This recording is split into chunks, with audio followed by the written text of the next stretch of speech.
All right. Okay. Okay, go ahead. You can start over again. We're good. For what part do we need to start over again? Like, from the countdown, basically. Okay, from the countdown. Okay, so it's bad. That we have Rosa and Yang as our first two party members, and we have the magma key as our key item. That will give us easy access to the underground. We don't have to go through what we call a hook seed, where we have to go through Upper Babel to be able to get down to the underground. So this means that our runners have a lot of the map now available to them. But this sort of means that there is the greater chance, though, that while we have lots of access, there is a good chance that someone might get rabbit holed if they just go the wrong way. But you can see at the beginning here, we have sort of what is fairly standard for our runs, which you have a lot of looting and treasure hunting going around, as well as looking into the different shops. Like you can see Demerine going through and picking up some hourglasses. If you've only played the Super Nintendo version of Final Fantasy IV, you're going to notice there's some new items available. What we have done is we've brought in a lot of the items that were only available in the Japanese version of the game, and now we made them accessible here in Free Enterprise. So hourglasses, those are going to cast a party-wide stop spell. It can be used on a few bosses that we consider to be bosses, but do not have the boss bit on them, such as like the Kaipo guards or like parts of the Fabul Gauntlet, and they can stop those bosses in their tracks. There are 3 different levels of hourglasses, 1, 2, and 3. The higher the number, the longer that stop spell will last. But this sort of early routing, going around and collecting items, is a very standard part of a Free Enterprise run. Yeah, there's a lot of chests that if you start off with an airship, you can really get at really easily. And one of the most important things to do early on is just sort of like shore up your equipment so that once you're ready to start taking on bosses, you can just get through it as quickly and as easily as possible, because when you rearrange bosses like we have, some of them can be really nasty to start off. We do see Netara. Once she's finished looting the destroyed Castle Damsian, she pulled up the hovercraft, and now she's going over to Mount Hobbs. Now, in the vanilla game, you'll remember that we got Yang there, who we already have in our party, so we're going to be getting some sort of different character, most likely. See who that is quite shortly. And just to answer a quick question in chat, to Zamud, the seed that we are running today is actually a very special seed that has been customized for us by our head developer, Boardface. So this means that we're going to have something a little special available at the end of the run. Anyone who's played Free Enterprise kind of knows what I'm alluding to, but we'll let the game play out and see how it goes. And we see that Netara has been rewarded with Edward. I'm actually really excited to see this. I don't know if anybody else here is. Edward is a very interesting character. He doesn't have a lot of hit points, he doesn't have a lot of stats, or he doesn't have a lot of anything that's good, to be honest, but he does have a very interesting command in the hide skill, and you can really do some interesting things on certain bosses to get some advantages with that. We also have a flag enabled, called the Spoon Flag. And this does something very interesting for Edward. Yeah, it allows Edward to equip the Spoon item, which in the normal base game is basically the best throwing item because it has an attack power of 255, which is the maximum.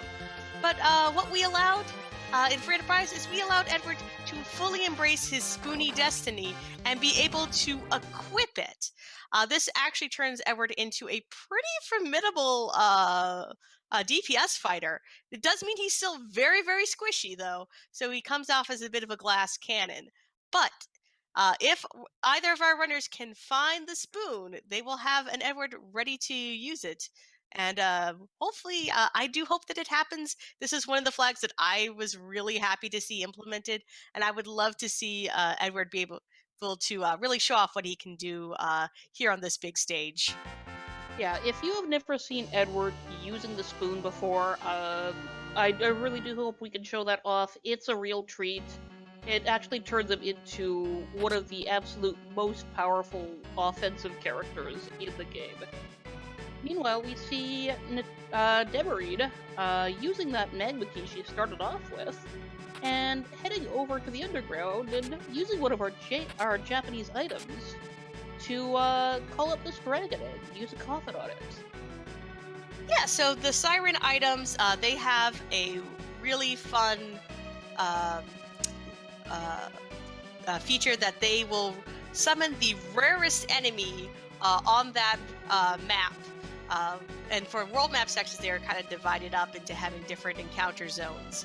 So the siren called up this dragon egg, and we use the coffin on it. The coffin will immediately cast Fatal on anything that is vulnerable to. This allows us to get a boatload of experience early. Seeing egg grind is very common in Free Enterprise, since it's a fast, easy, and very safe way to grind. Especially early on when you have just underground access. There are some other grind spots that our runners might take use of, and we'll just have to see if that happens later on. Yeah, I especially like seeing that siren on as with this particular party. Starting out with Yang, he's a very powerful character, but only at really high level. At his initial level, he's not very good. And we also get the chest that in the original game held the rat tail on Demerine's side. We're seeing the hook now. And that allows us access to another character. And it also allows us to cash in the rat tail and the pigtail should we find them. And if we didn't have that magma key, we'd be able to use that to get underground. But we found it underground, that's not happening. So one thing we can see Demerine doing is she's going to be looking at the summon monster bosses that are down here. Okay, yes, she is going to go down there. With the League flags, you can see up there, we can see our big old flag stream. Didn't look like anything that was cheesable down there. We have what is the key item K, the K flag, so for key items. So we have KQM on. So K, capital K, means that key items are shuffled within their story locations. Q means that we're including the summon monster quests. And M means that key items can be on the moon with the moon bosses. So we have lots. We have about 27 places where we can find items for our 17 plus pass key items. And Netara has gone through the Antlion cave and only to find a mirror match. Down here is Yang fighting Yang.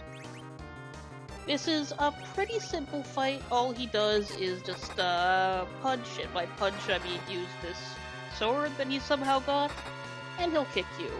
If we had a Paladin Cecil with us, we'd have a bypass for this fight, but since we don't, we'll just have to take care of it the old-fashioned way. So you can see Demerine went through, did the check in Sylph Cave with the other Yang who's there in the bed. There's a lot of Yangs around right now. Lots of Yangs. Ooh! And Netara got the pass for her effort. So the pass is a very special item. It does not count to your key item count, but instead will allow you to bypass going all the way down through the moon to instead be able to go straight to Zeromus by cashing it in Troya. So this is a special item that we've added into Free Enterprise.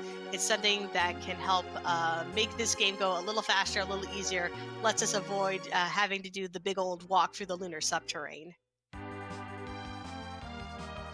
And that is very handy. It is a very long walk.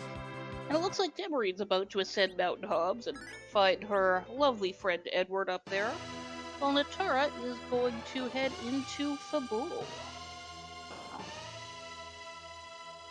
Yeah, so with Fabul, looks like we're just doing a very quick check of the shops, and then we're going to go and find what boss has taken over for the Fabul Gauntlet today. So we'll just sort of see where that's going to take us. Yeah, this spot, in the original game had a really lengthy, drawn out fight, which we wanted to keep that.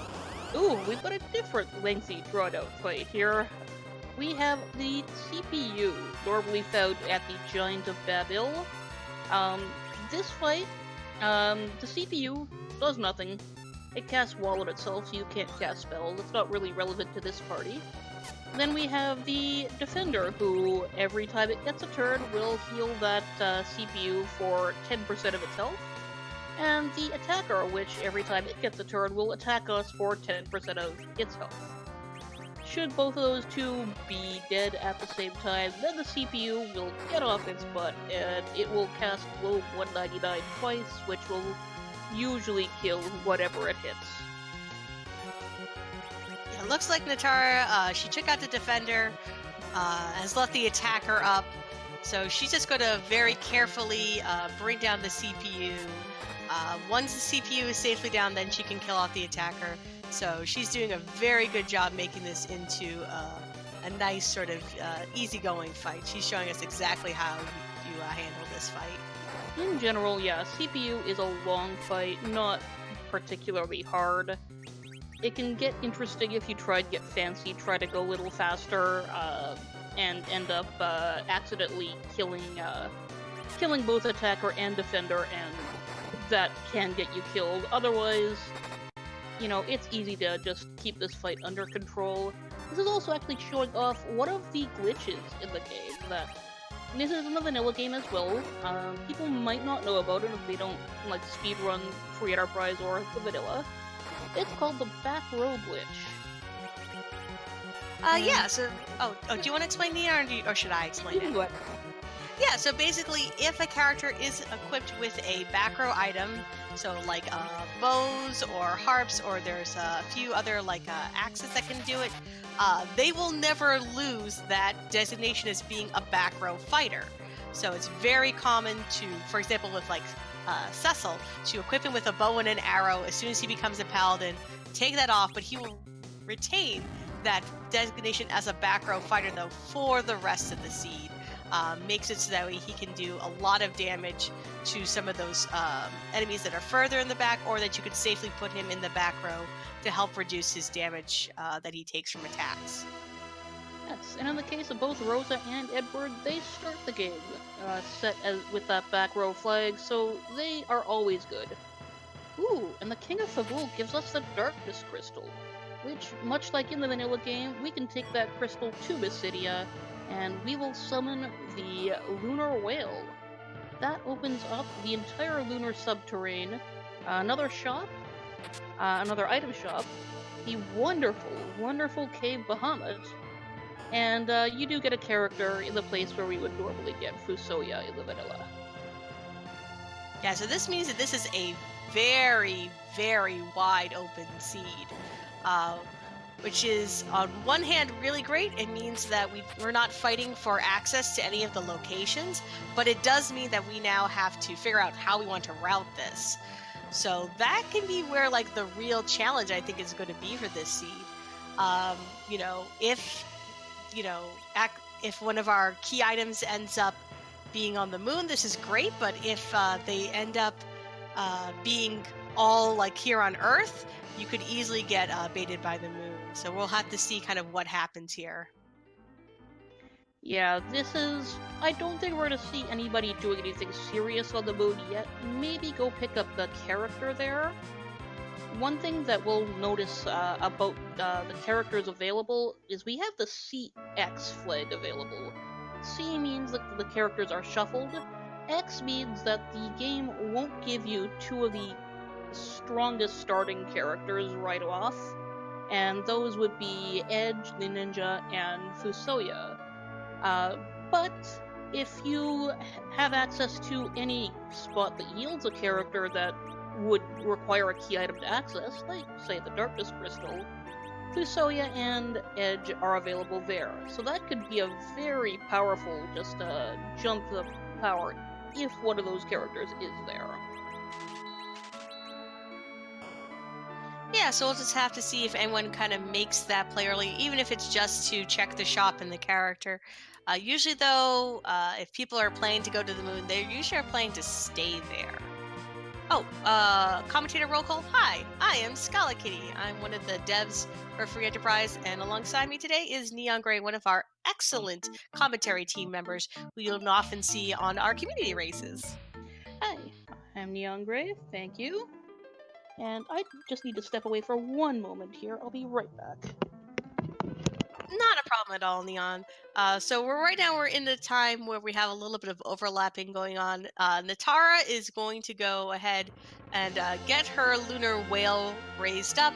Demerine is going in through the Antlion cave, and we know that at the end of this, she'll be getting her pass. So, yes, and we do also have Liz Star here. Being part of the Frame Fatales team. I'm here. I do apologize for that. We just had a sudden maintenance arrival out here. Couldn't get the timing on that. That's exactly totally right. Fine. So yeah, it looks like Netara might be going up to do her moon character check. Yeah, and that's... Oh no, looks like she's leaving. No, she just wanted to have the whale available. Oh, Hook! The Hook was down in the Feymarch chest.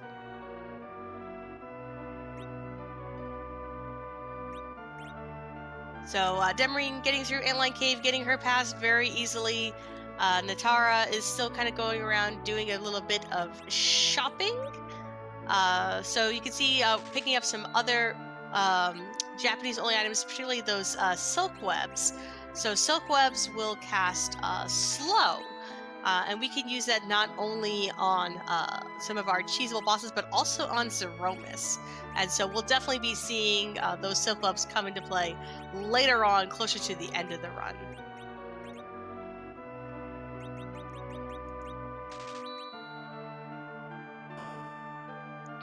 And we can see Demerine going through.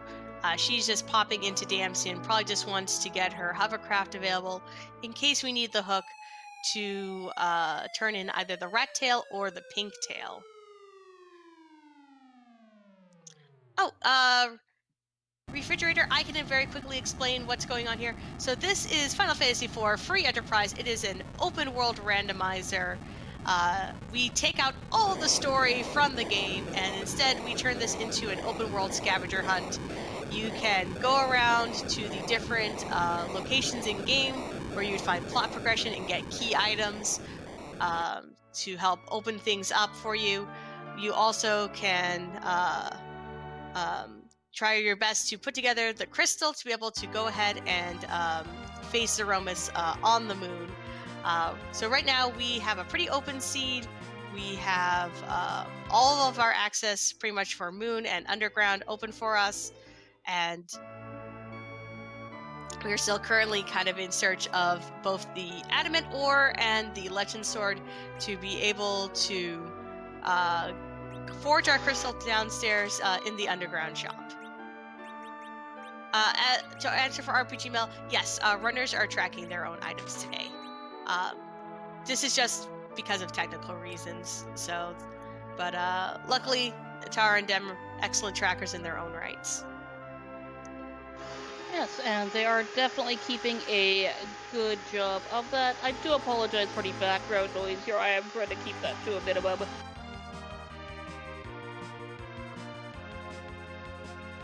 Dion, though, did you catch who was in the Kaipo bed? I did miss that. Who was there? Alright, chat. I know I see a lot of eagle-eye people who are in our community racers. Very often who are also trackers, and so if anyone caught who was in the Kaipo bed, we would definitely appreciate that. Right, but right now we see Demerine is going through the Baron Inn. This will get her one key item and one party member. Luckily, this is pretty nice and easy. Oh yes, this is another of those fights that, in the vanilla game, isn't really a fight. It still isn't here. We just, we sit around while we wait for the King and Queen of Ebland to realize that, oh no, we're monsters, and that just, but we're actually, like, fighting them, it looks like. But, either way, this is not a fight that is going to cause anyone any trouble here. And then we'll get our character and our key item. Okay, thank you, Palom, who says that it was one of the twins in the Kaipo bed.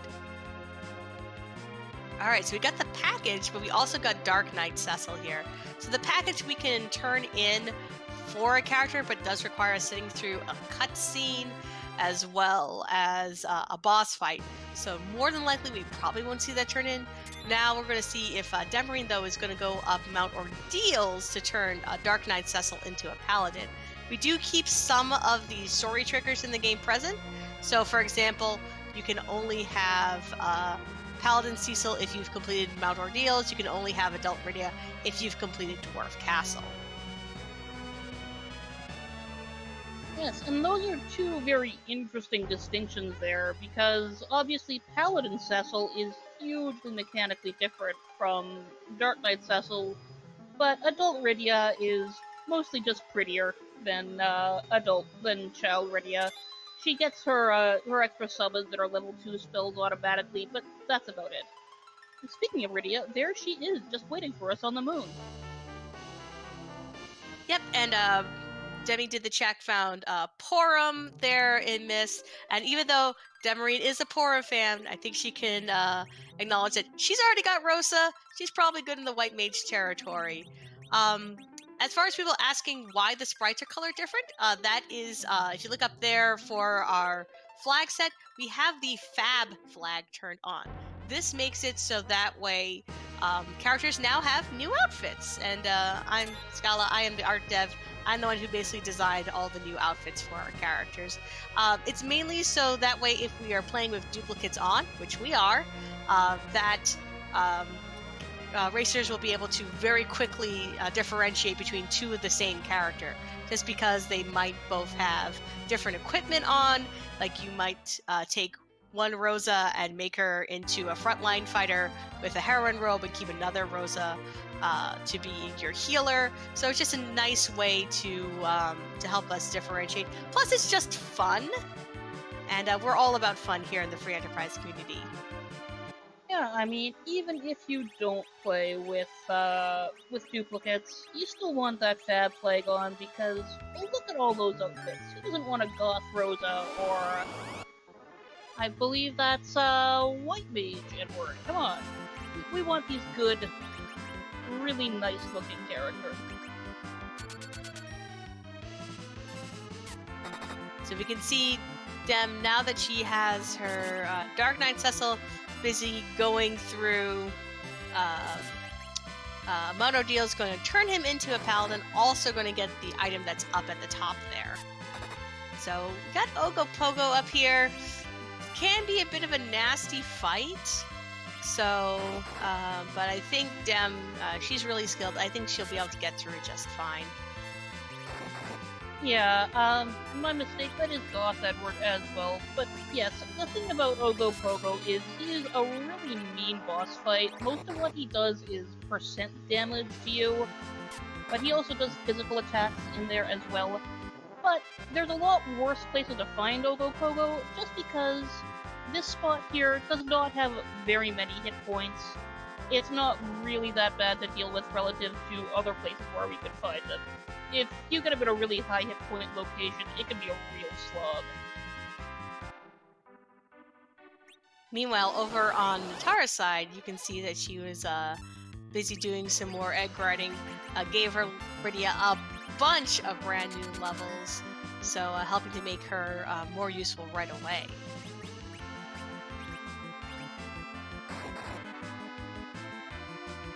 But as we said, Dem got through that Ogopogo fight beautifully. I never had any doubt that she could get through there. So, After this, we'll see what is going to be up here waiting for us on Mount Ordeals. Usually, though, it's, you know, a very easy boss fight up here, but I'm not even bothering to go back and save. So let's see what we've got. Yeah, usually people don't save before this, since you get a full heal right before the fight, and it is one of the easiest slots in the game, so people generally don't bother. Ooh, it's the spoon! Oh, yay for spoon! So, as we mentioned earlier, the spoon, we've made into a little bit of a special item today with the spoon flag on. This means that Edward will be able to equip the spoon, and it basically will turn him into an absolutely fantastic fighter. So, anyone who's ever had any doubt in Edward, there is no need to doubt him tonight. Edward's going to come in here, Edward's going to do some work for us. And looks like we're going to see it right away. So that 966 immediately kills on that Optimammoth. And good job, Edward. You're the best.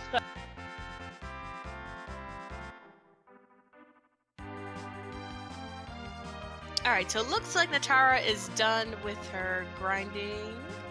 So we'll see where she decides to go next. Okay, so she's going to go down to the land to summon monsters.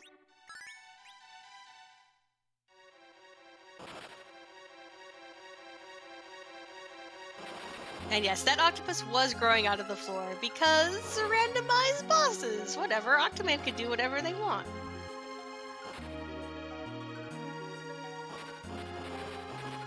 I mean, glass is an amorphous solid. That's kind of like water, sort of. It's water enough for our purposes.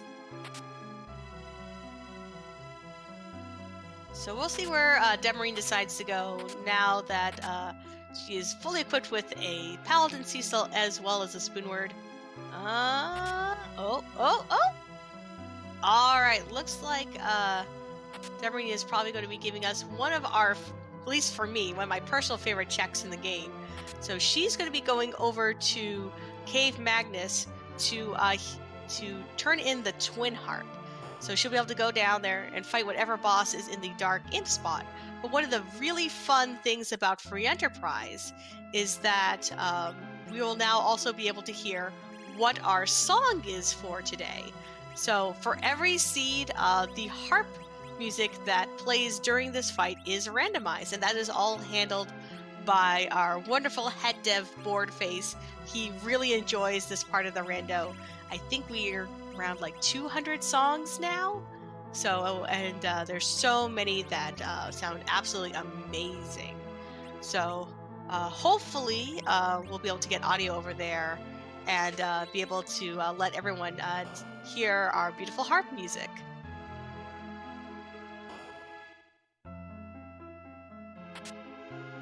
Oh, this is everyone's favorite thing, I think, except for the fact that it's a very long walk to get down here, unfortunately.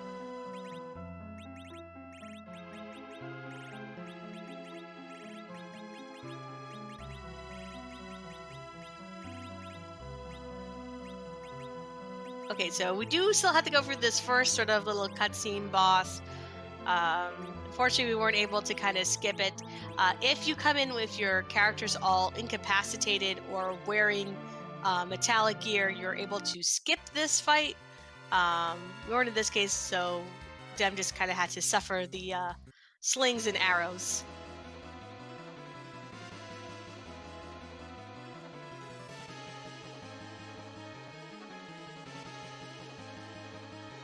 Another common thing to do is just kill your own party member with powerful magic, which we don't really have any black mages, but we got through this just fine. And here we go.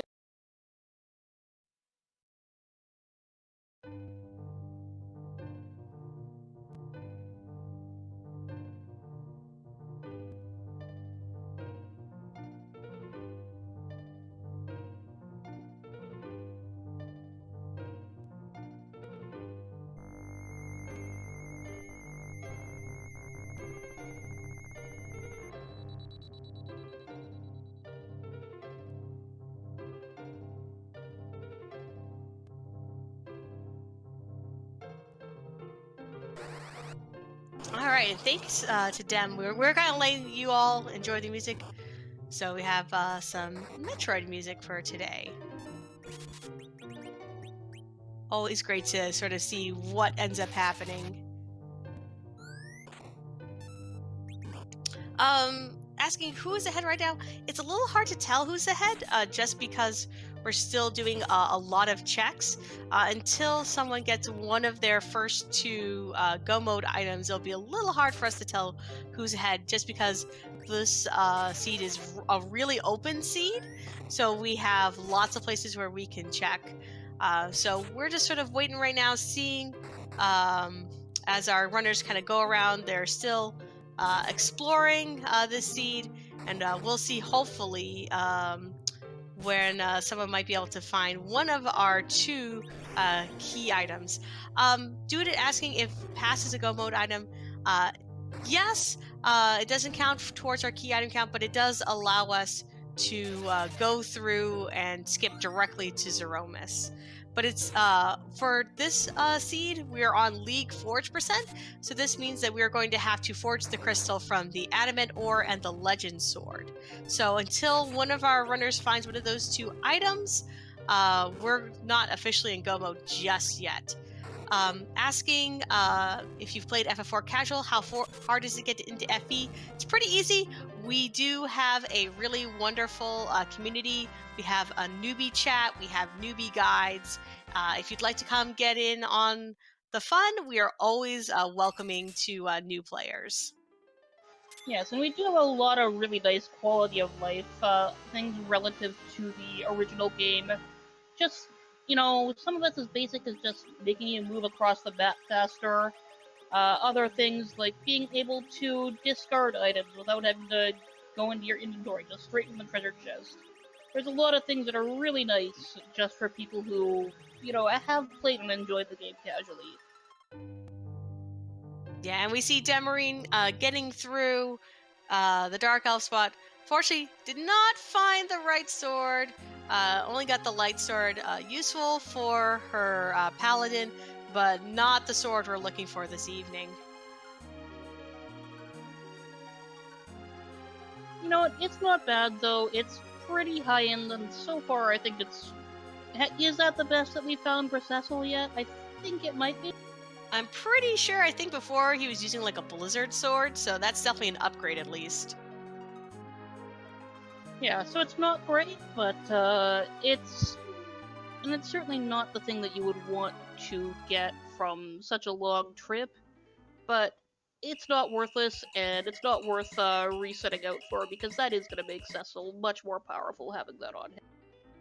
Also, over on Netara's side, you can see her going ahead and actually taking out one of the trap chests.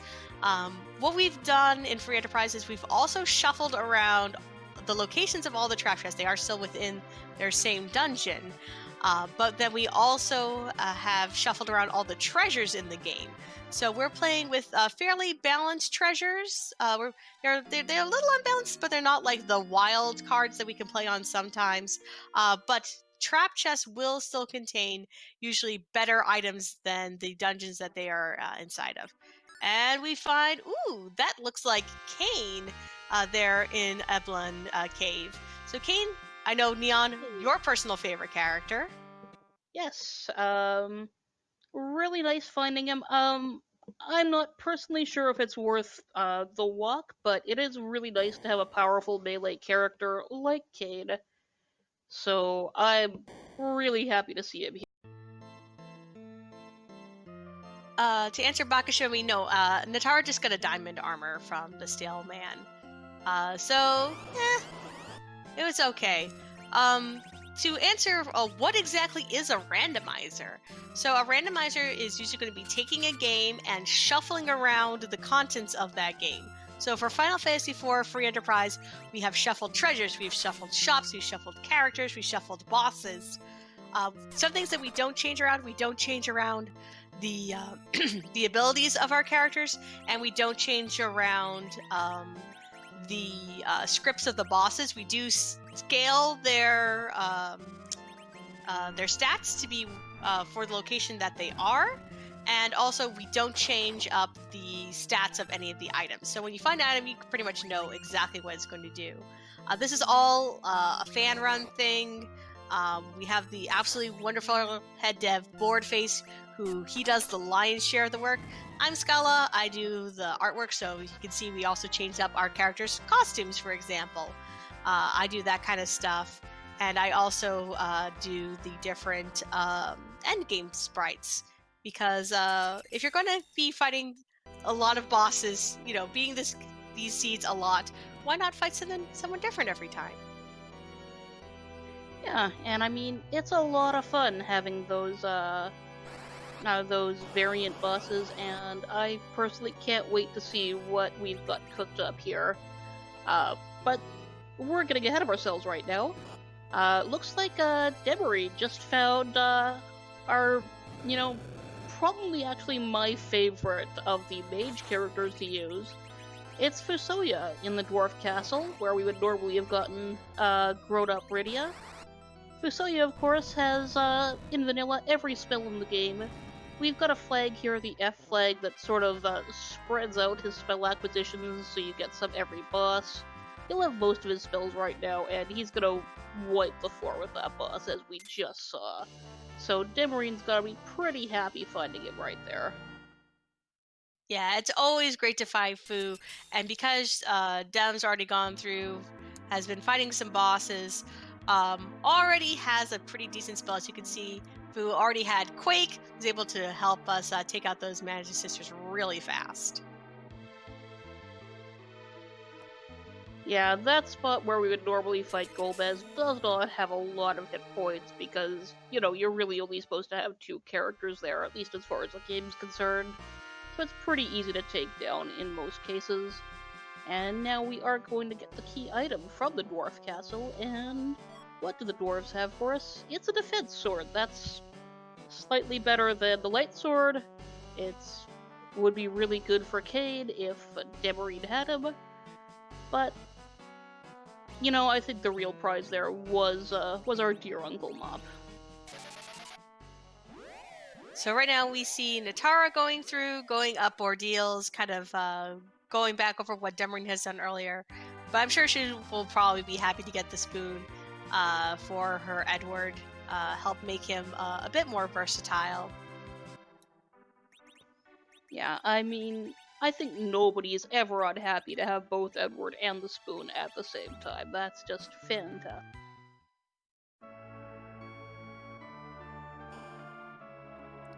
So Dem's still doing a little bit of shopping and treasure hunting. Oh, found some star veils, but besides, just gonna keep moving along then.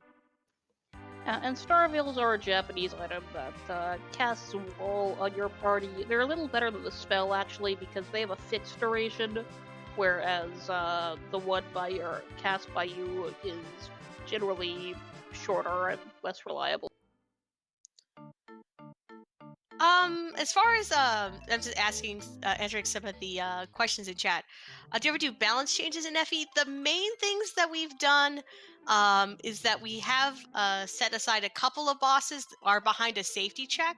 So there are certain bosses that will not block like higher end progression. So, like for example, Golbez will not block your only progress underground.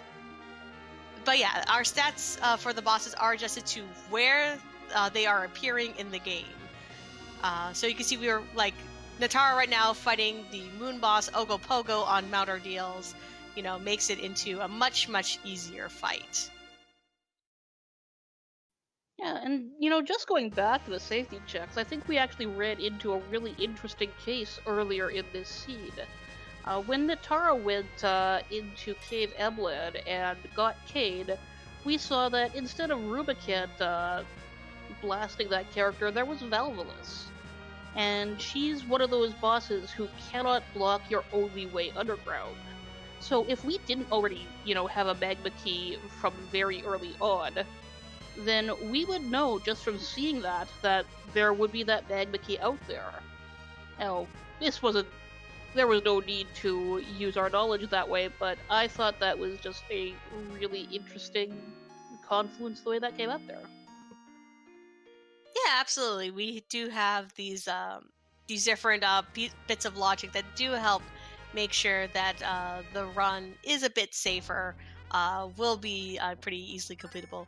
So right now we see Demerine on the moon and going to do one of my personal favorite checks, going to check Cave Bahamut. As I mentioned earlier, with our K flag, we do have summon monsters as guardians of potential key items. So, Demarine's going to go up here, going to check out Cave Bahamut, see if she feels like fighting the boss. Probably also going to do a little bit of grinding first, seeing if there's going to be some value up here. Yes, for those of you who like to see what's going on with, who just like to understand some of these jokes, you'll often hear people say, talking about value in Cave Bahamut. For anybody who's wondering about where that comes from, my suggestion is, pick up this game yourself, and if you ever find yourself in Cave Bahamut and you take out that boss, just talk to that boss afterwards, and I think everything will be made clear. Now, it looks like that was Dark Knight Cecil sitting where Bahamut normally is. That could be very unpleasant. Yeah, Dark Knight Cecil is a boss that can't... Now, we do actually... This actually is not as hard as it might seem, because we have Edward in our party. And Edward is one of the characters who is tailor-made to dealing with Dark Knight Cecil. Yes, because Edward, as I mentioned right at the start, has that lovely command called hide.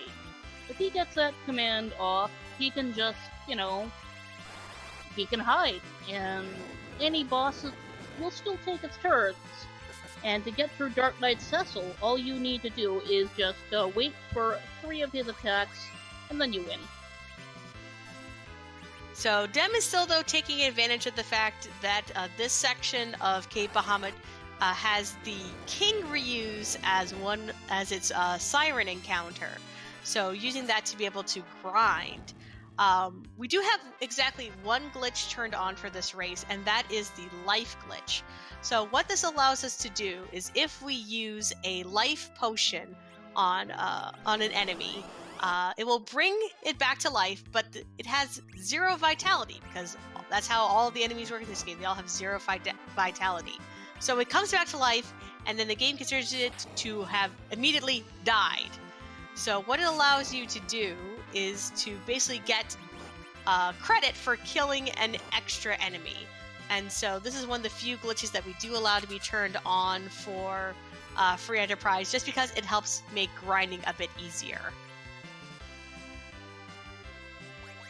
Yeah, it's just one of those things where, nobody likes the grind to take forever. One of the really key points of this randomizer is that it really takes away anything that kind of slows things down, unless you want to be going slower. So this glitch here, it really helps just expedite our grinds, which is very nice. Yeah, and in other ways that we help expedite the grind, if a runner has 10 key items, they automatically have all experience gained doubled. And unlike vanilla Final Fantasy IV, experience games are not divided amongst the party. Every character is getting the full amount of experience. We see Netara going up there, checking the moon shop, and finding Bacchus up there. So Bacchus wine is a very special item. It casts Berserk on our party members. Berserk, pretty much like how you expect, it makes it so that way characters attack indiscriminately. You can't enter any commands for them, but it gives such a good speed bonus, and it makes the characters attack exactly when their ATB is full, that we see Bacchus wine used a lot to help our physical fighters be able to dish out a great deal of damage. Yeah, and another thing too is this tends to come up a bit more in harder boss fights, but the way this game does that ATB is very weird. It's a lot of the time just the way it works with that with berserking. You can really do some nasty things to the game's agility and just the battle system in general with some well-timed berserks. Oh no! Edward died before he could get the hide off. Okay. Oh, come on, Dem. No. Pain Man has struck again. Pain Man, no. by way of our wonderful community member, Pidge01, has sort of become his own infamous meme. And this is and we're definitely seeing why he has earned that nickname. Yes, he is very painful, but we're likely to see some interesting agility manipulation here. Shouldn't actually be too bad to get Edward to take a turn before Cecil does on this. And as long as Edward can get that single action both in the queue and executed, then this fight is over. Now we are seeing a technique called run buffering right here. That is going to do a lot of the heavy lifting, but ooh, there we go. That's it. Oh, okay, we're good now. We can all breathe a sigh of relief. Edward has got this. Oh, as for why there are check marks up there, it's just the tracker we're using tonight. Basically, if the runners want to, they can check off a key item to consider to be used and turned in. But as you can see there, because of Edward's very quick hide, we're right there through Dark Knight Cecil. So let's see Best character in the game. Yeah, let's see what kind of value we get tonight. The tower key. Ooh, I'm sure Demerine. Now, I happen to know Demerine personally does not like the tower key. She does not like the Tower of Babel at all. So seeing that there, that's got to be really aggravating to her. We'll see if she ends up following that chain or if she's just going to stay up here on the moon a little while longer. You can see Netara also right now busy with her own moon grind. She wants to make sure that her party is nice and leveled up before she starts taking down any of those bosses that are lurking up here.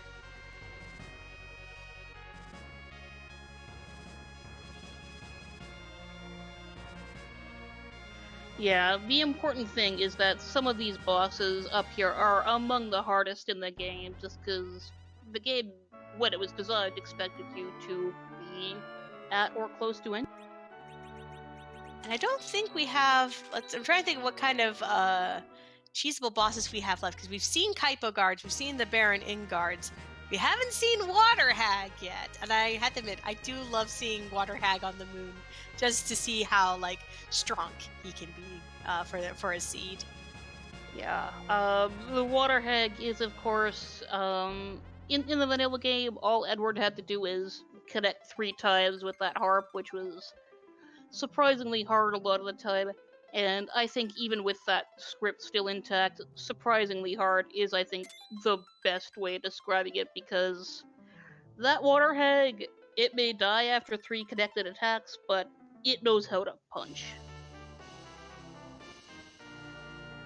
So let's see. So now we're kind of running to the part where we're having the our runners can now basically pick and choose who they want to keep in their party. So you saw that on Demarine's side.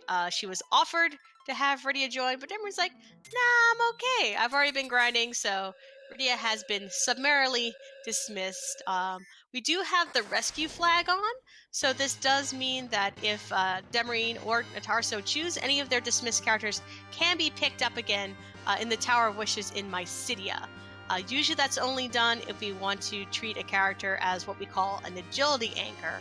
So basically we're taking a character that has a low amount of agility, putting them in the middle slot there, which is our anchor slot, and letting them sort of set the agility for our battles. That's some kind of higher level tech, but both of these runners know how to do some agility manipulation, so we'll see if that comes into play later.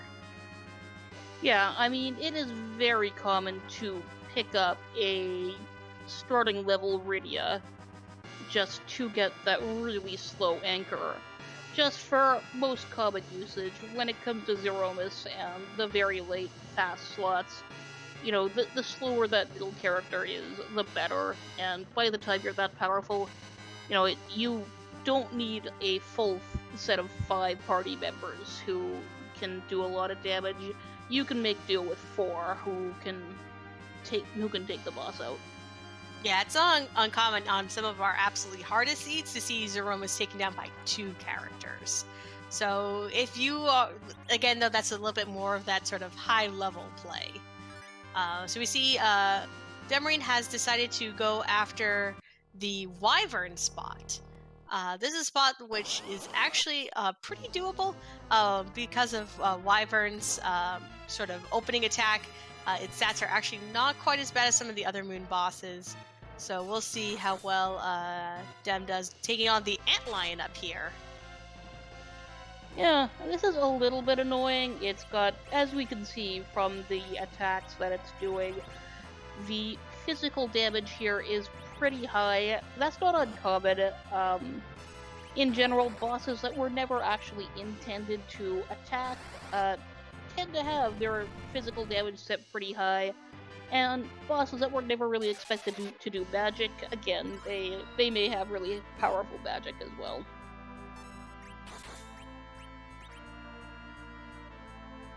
Yeah, and meanwhile, Netara's finding down Knazo. Now, finding Knazo on the moon, definitely not what we want to see.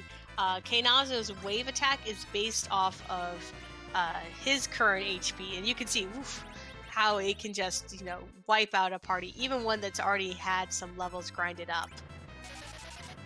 Yes, I believe that's at the, that was at the ribbon slot with the Lunar Dragon? Yeah, so Netara's just going to go next door to the Plague spot, to the White Sphere spot, and see if there might be something a little easier to deal with. Oh, and it says Buddy Rubicant. That should be much more doable. The problem with the Lunar Dragon spot for a boss like Knazo is that I believe it is the second highest hit point spot in the game because, it does encompass what was originally 2 monsters, so added up into 1, that's a lot of hit points there. Rubicant is going to be a much easier nut to crack. Yeah, and we can see, meanwhile, on Demerine's side, making use of the Blink spell. So the Blink spell allows you to avoid physical attacks. And also, you can see she's hiding her Edward, sort of going to keep him in reserve so that way he can't be hit by any of the Antlion's counters. Yeah, this is, it's annoying because you need to really keep up with those blinks, but it's not undoable.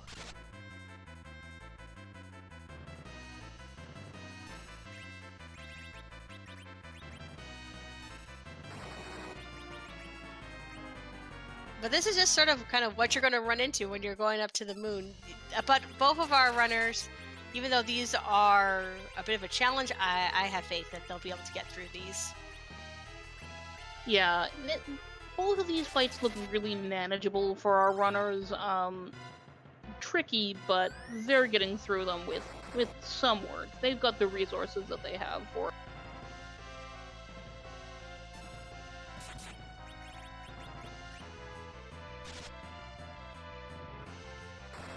And there we go. We see Netara getting through that Rubicon fight. So we'll see what her reward ends up being. Oh, and there it is. That is half of our go mode. So that is the adamant ore. So that is half of what is required to forge the crystal. We're still on the hunt for the legend sword. So hopefully we'll be able to find that soon. But this does mean that moon is required. You can see Demerine on her side got through the Antlion, finds the sand ruby.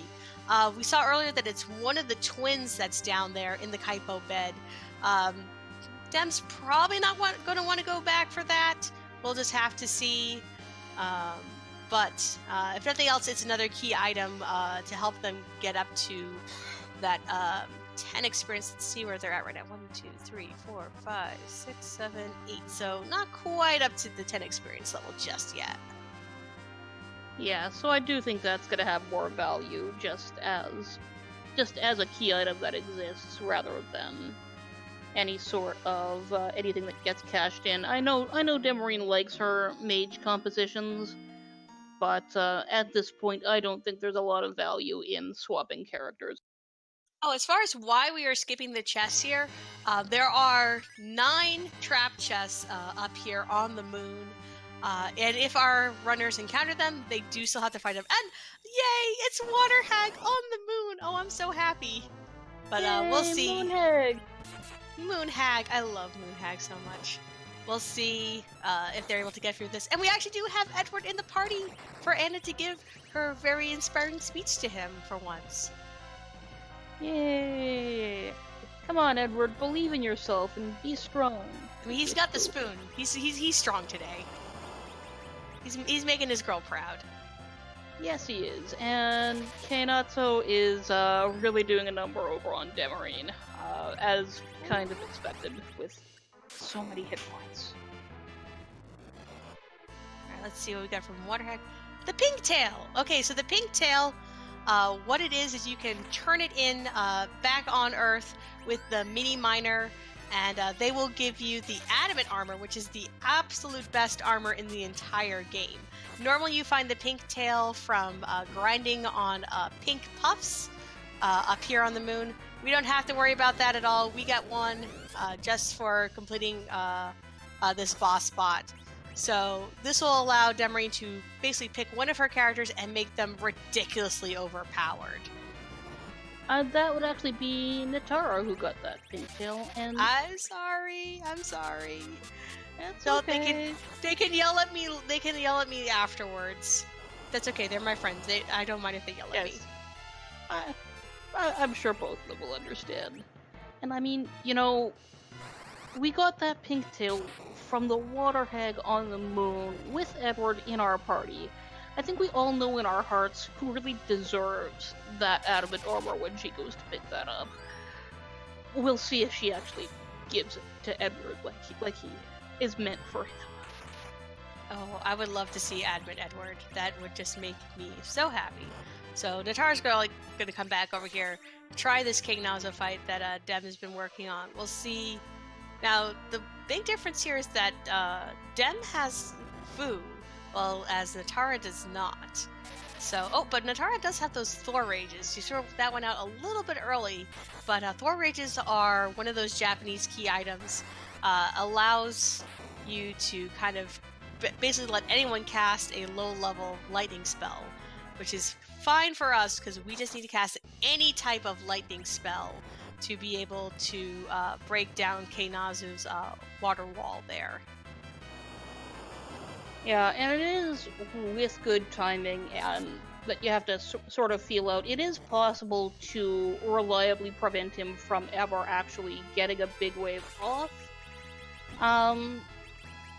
Sometimes that's easier said than done, but looks like Demerine is through. Hooray! Alright, so let's see, what was Keinazo guarding? And it's just gear. It's good gear, but it's just gear, including for gear for a ninja that we don't have. That's traditional, though. I mean, you get all those really great ninja swords, then... Ninja? What's that? Ninja, he's hiding somewhere. Probably down in the giant. We don't know. And for those who don't know, the Giant of Babel is an entirely optional area on this flag set.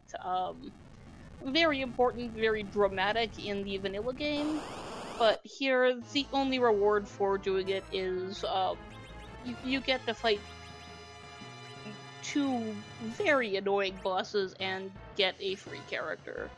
I don't think we're likely to see that at all. We do see, though, Netara is going to go... this is a very common strategy where you exit all the way out of the lunar subterrane and then go back to the pale dim spot, which is a great deal higher up in the lunar subterrane compared to everything else.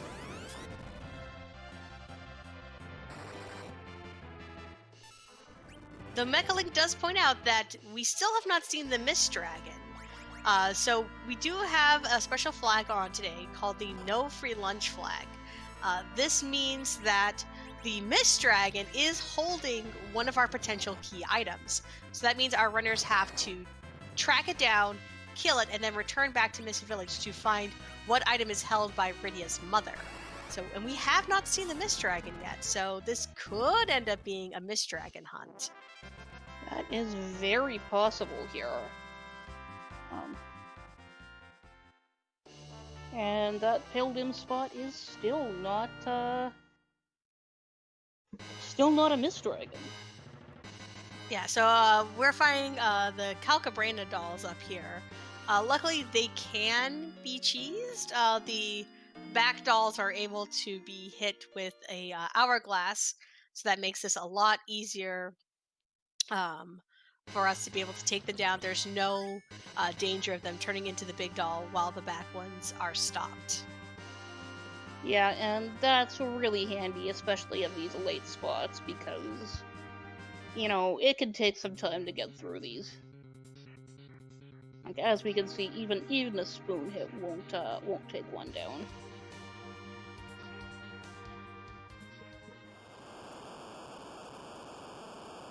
You say that Edward comes in here doing some work. A single spoon hit. He needs a little bit of help. Okay, a little bit of help, but still. Yes. So let's see what we have up here on the pale dim spot. Oh, Drain Spear! Hi! It's a running joke in our community. No one wants a Drain Spear. Absolutely no one. But we still kind of joke, like, oh, of course you want the Drain Spear, but no one wants it. Yeah, it's bad. Yeah, it's sort of the canonical bad reward. There are circumstances when you can get use out of it, but those are incredibly niche, and there's better ways of doing those same things, so nobody wants a Drain Spear. So I do believe that we've basically have seen all of our moon checks at this point. Yes, that does seem to be the case. It looks like it was required for that adamant. Otherwise, the only thing here is that pigtail. That's a value. No, we did get the tower key. The tower key. Yeah. So we'll have to see if that tower key actually ends up leading to any value back on Earth. I think it has to. I think we've exhausted every other open option.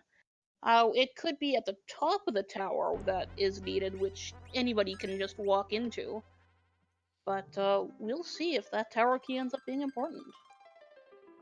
Yeah, but we don't usually see half towers with these two runners. No, and I think not on this flag set in general. It's not a good idea. There's circumstances where it is, but those are fairly niche when it comes up.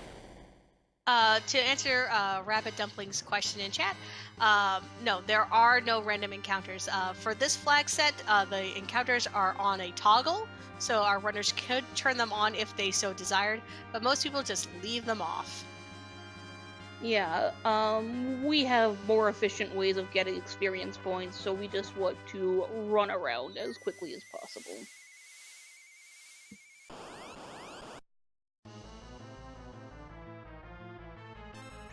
And I see people in chat are fairly accurately covering a lot of why that Drain Spear is really bad. There's also one other thing that is being neglected, which is that it has an absolutely abysmal hit rate. And the only person in the game who can use it is Kane, who really needs a bit of help with hit rates in general. Normally his spears are really good for that. The Drain Spear isn't. It's a bad weapon. Yeah, so right now we're just seeing a little bit of sort of crisscross. Wow, Demerine bringing out the Meteo strats. Always great to see. Rocks fall and everyone dies.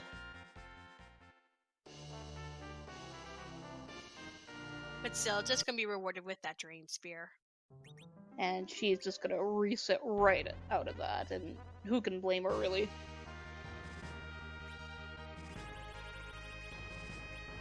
And I see a Salba Glacier making reference to that one niche strategy that the Drain Spear is good for, where, yes, there is an item that you can use called the Avenger, which can cause cause Kane to retain that hit point draining ability while he's berserked and be unable to have that berserk stripped.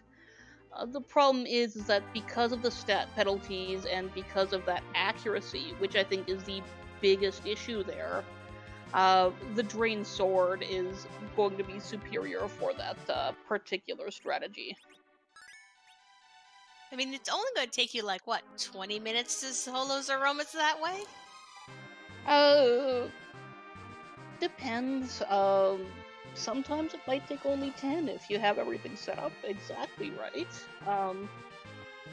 It takes a long time and it's very slow, and you really should only do that if you have absolutely no other way to win.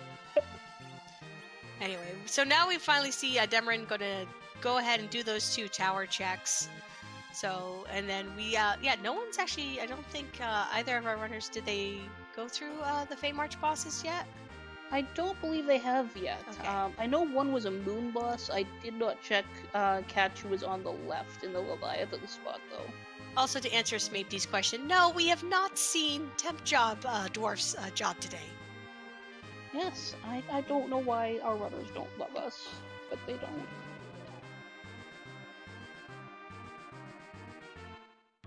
Oh, and there's there Miss she Dragon. is. We've been waiting for you.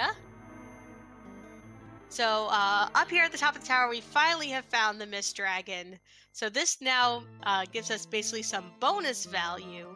So Demerine will still be able to fight the Mist Dragon here for this spot's key item check, but then also we'll be able to go back to Mist and find out what Rydia's mother is holding up for us today. And wow, this is a really annoying spot for Mist Dragon. Because in the original game we fought Dr. Lugai here and his pet robot, we've got basically 3 bosses worth of hit points here. And because it's the Mist Dragon, it's very inefficient to keep attacking while she's in Mist form, because she's just gonna do her famous counter. So we gotta wait, and then get our stuff in time.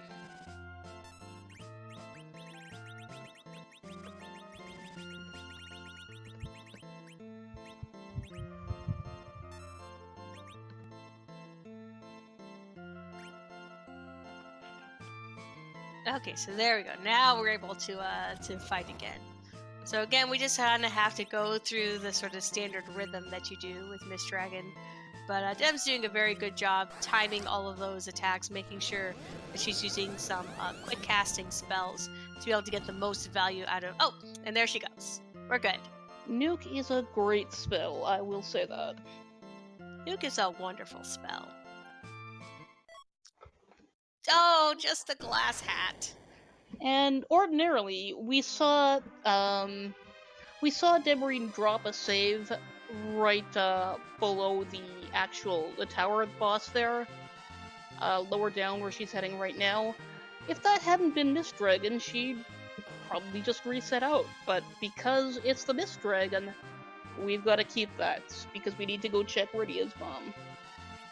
Right, so let's see who is waiting for us up here in the tower spot. Oh, we actually do have some vanilla.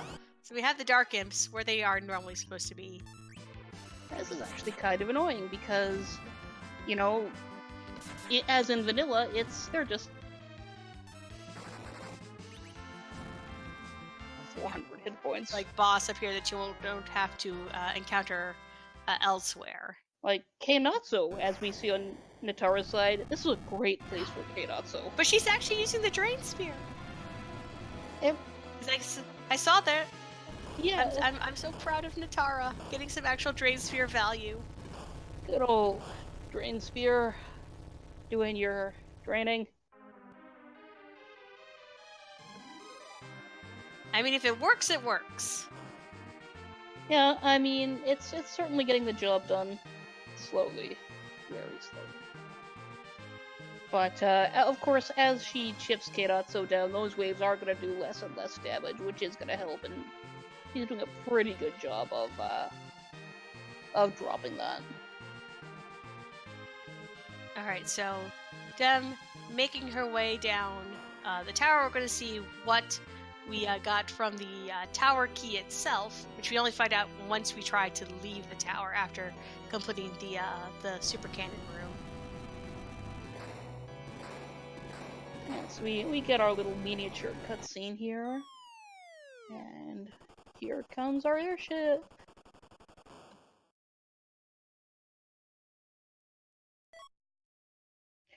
It's the Earth Crystal, which will let us go to the Tower of Zot, everyone's favorite three-letter tower.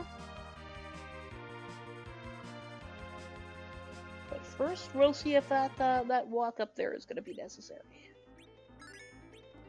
Yeah, there is still the chance that Rydia's mom is holding the other half of Argomo, but let's find out.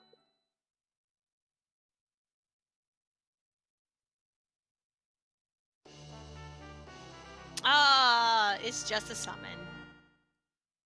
So it does look like then that both the moon was necessary not only for that adamant, but because the chain to our legend sword is gonna go through it from that tower key. So there is in fact value in K Bahamut on this seed. Yes! Oh, it always makes me so happy. Yay! And no spoilers, but people who are interested might want to look into our recent RPG limit break run as well for fans of value. But right now, we're gonna see where this is going. It looks like we are on what's going to be a chain from here, so we have a few options left on Demerine's side. We could get the Baron key, which does have two possible branches there. Or we could get the Rat Tail or the Luca key. So right now I think the best hope is for the Baron key, because it is the last possible place where we could get a split without having to go all the way through every other key item in the game. There is one other thing though, we might be able to find some value with the pan. Oh yes, how did I forget the pan? Yes, so while Demerine has already done the first check down there with Yang sleeping in the bed, we haven't had the second one, and the sylphs can hold a key item. So we might not even have to talk to Sheila a second time. Yes, you're very right there. So we do have two possible branching key items, so we do have two chances that we won't have to go all the way here.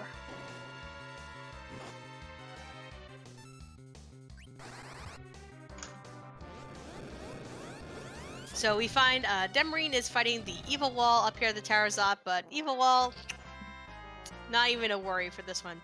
Also, as for who rolled the seed, this actually was rolled by Boardface. So you can't blame me for the trolls this time. I'm just here to enjoy them. Yeah, I mean, not much, this is nobody's fault but Boardface's. Hashtag blame Boardface. Yeah, I mean, I don't think we blame him enough. I mean, we blame you, we blame Demerine, we blame Netara. We blame Rivers. And I mean, lots of people we could blame, but we don't blame Boardface.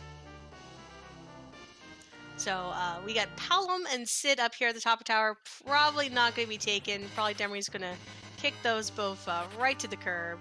Bye-bye. Yeah, Demerine's pretty much at endgame levels right now. I don't foresee her picking up anybody else at this point.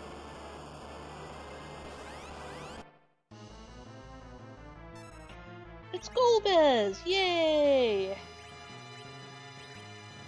I like how Edward immediately hides, gets out of there.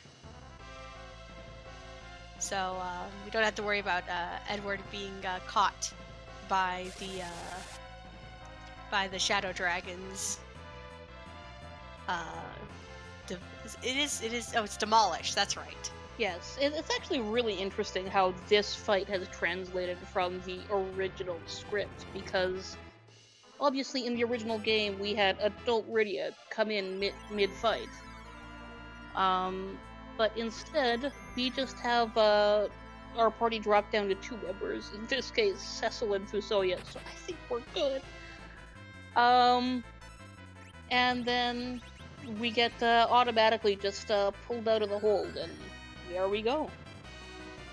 Yeah, this will not take long at all. Yeah, got our Starvilles coming out because this Golbez does solely cast reflectable magic, but this spot does not have a lot of hit points, and we've got enough hit points to just sit through what he's got, and then here comes a Fire 3, which should max out. Oh, almost 99.99. And unfortunately, we see poor Netara also feeling the wrath of Pain Man. I'm sure she'll be able to get through it then with a bit of. Okay, she's gonna be changing up her battle speed, seeing if that gives her just enough time to get off a hide. Yeah, and that should be able to do it as well. Unlike later Final Fantasies, adjusting the battle speed adjusts both you and the enemies, but it still generally results in you getting more turns overall.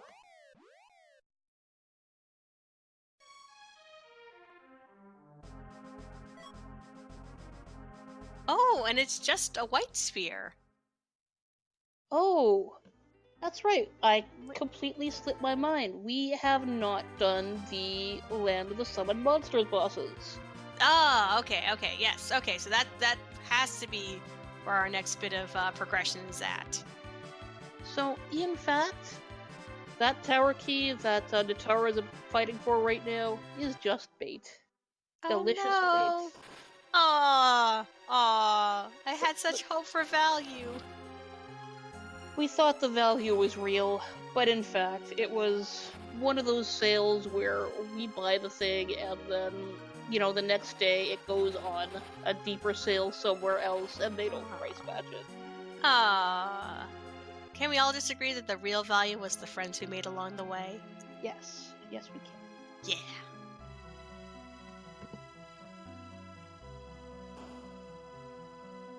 Alright, so Demerine is going to take a save here, finally kind of go after these 2 summon bosses.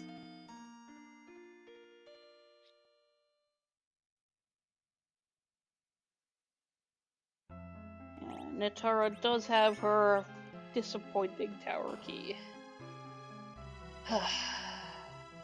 She has her false hope. Don't worry, she'll get through it just fine. Yeah. I mean, I can think of worse things to have than a white spear, even if it takes a while. Oh, that looks like Dark Elf there. That should be pretty simple to get through now.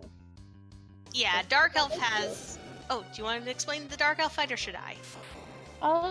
You can do it this time.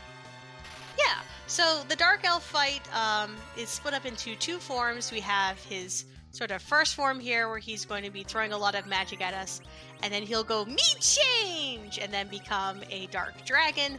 But when he becomes a dark dragon, he loses his boss bit. So we'll be able to throw stop spells at him, weak spells at him, basically be able to kind of cheese him up. So we just need to be able to get through this first half of the fight, and then it's a pretty easy way to just sort of finish it up.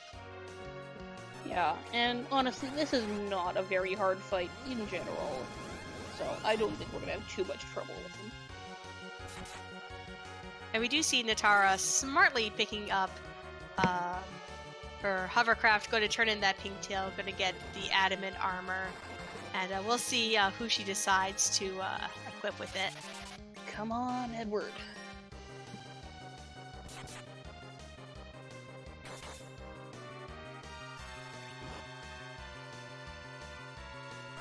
She's gonna leave us all hanging where that's going, looks like.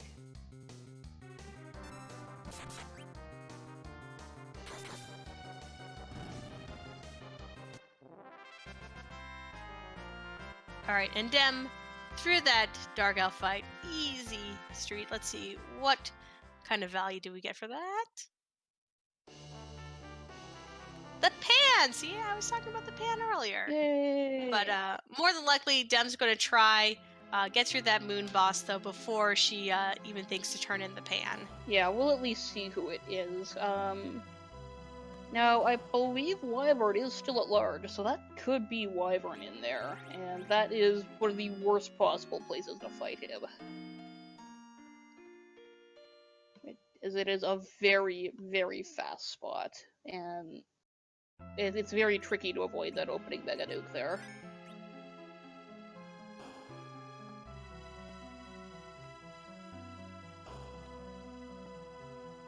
We still have other options, so we'll see. Yeah, so let's see who this moon boss is. Okay, it's the D-Lunars. Yeah. So the D-Lunars, they're a pair of moon bosses. They will counteract any attacks by starting to bounce viruses off themselves. So we're going to see, though, if Dem gives us the special frog strat or not. Or is she... Okay, she's using some of the other attacks, like power, for example, to be able to kind of get around those counters. Yes, because they only counter the fight command and not things like power or aim. And she is using Starbill, so we're about to see, I think, a very fun trick. And I don't want to spoil anything for anybody until we actually see this happen. It is definitely one of the more fun tricks in this randomizer. Yes, stumbled upon completely by accident during one of our league races, and it immediately won the community's heart.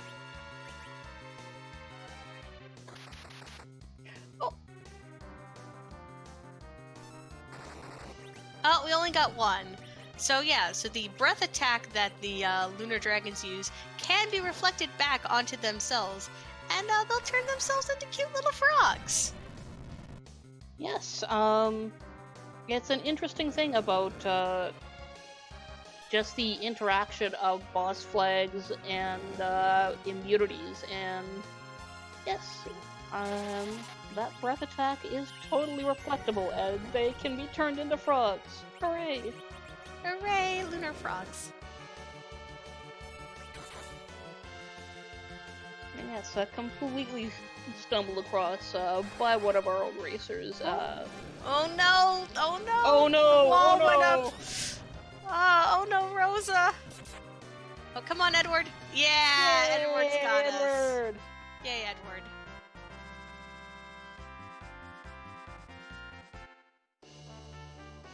Luca key. So we now have 2 chains to go through. It really depends on which way Dem feels like going. I think we're probably likely to at least check that Luca key because it's very easy to just save outside of the cave and then reset if it's a dud. But no, we're going to Sylph. We're gonna go bash Yang with a pan first.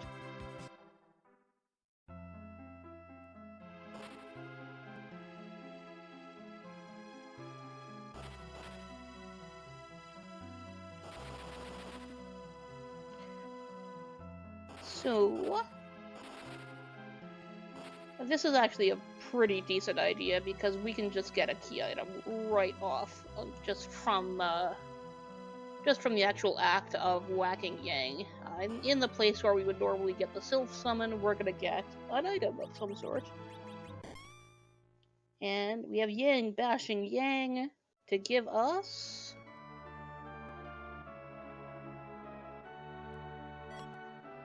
a Protect Ring! Yay! That is actually not a bad find. The Protect Ring protects from all elements and is just, a very nice defensive item. So we're gonna go head up back to Fabul. We're gonna drop that pan off. And we will see if Yang's wife is the hero that we all need in this scene, or if we are going to have to go through the sealed cave. Nobody's favorite cave.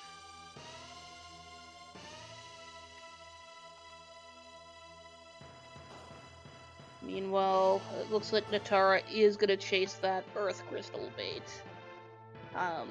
The White Spear is, of course, an upgrade that Cade badly needs. But, oh. And what did we get from that?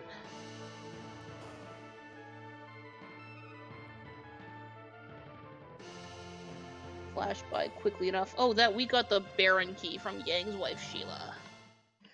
So that's gonna open up 2 more checks for us here, so we're probably gonna follow up on that right away. It's gonna be pretty quick and simple to go through.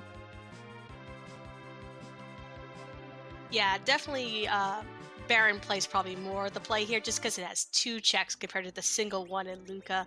And with Dem's levels, it's going to be really fast to get through these.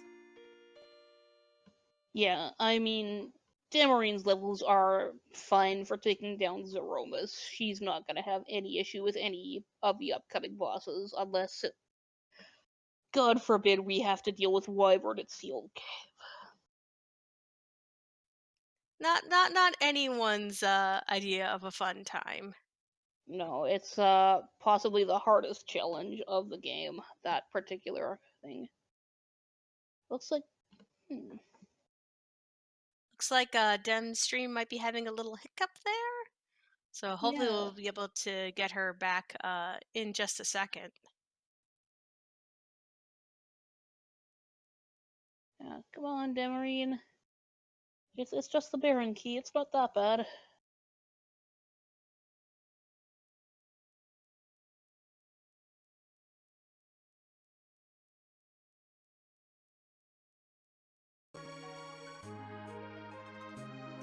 Oh, whoa.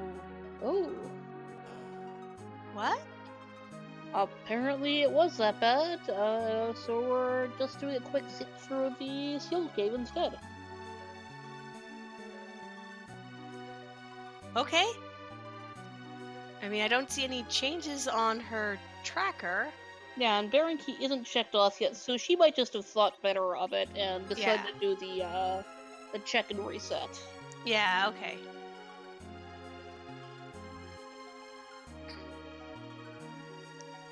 Which, you know, is a very good idea, I think, just because if this is nothing, we don't have to take this. We can just reset right out. Yep, And that's a power shirt. Yep. So we're all good. We're all the way back. Yeah, and... Oh, I see, yes. Dropping the save right outside Baron, and then doing the check so that she can just plop right back here. Okay, there we go. Yeah, all right. Makes perfect sense now. Yeah.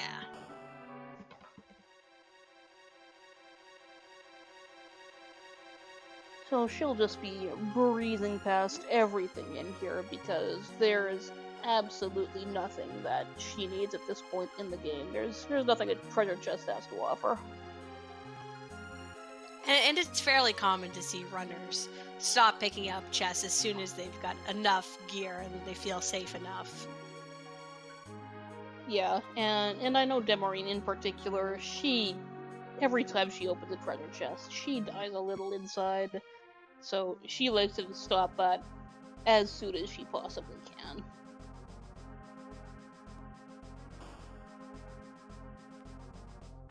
Oh, the check marks on the tracker, it's just so that way runners can check off when they considered an item to be turned in and that quest completed.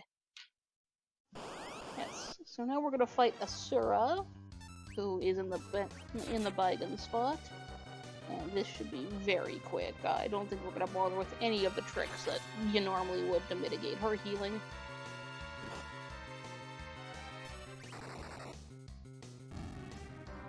Yeah, this is an easy fight. Dem is at endgame levels, so she'll be able to breeze through this with no problem. And she's going to go straight for the Odin spot, not even bothering with the King spot. Yeah, it's debatably faster to do this if this is the important one. I think, as far as I'm able to tell, my understanding is that it's negligibly faster, but if you don't want to have to come back in here There's no good reason to have to. Ooh, and that's a moon boss. Oh, is this Odin? Is it? Oh, it's okay. It's Plague. Oh, okay, it's just Plague. Okay, it's Plague, not Wyvern. It's Wyvern who I was afraid of. Yeah, if that had been Wyvern, that could have been very, very bad. But, Does this mean that we it's actually have not. a seed without Wyvern? Because one boss is always removed from the pool. We didn't see who the boss at the Luca Cave was. Oh, this is true. Yeah, Wyvern could have been there.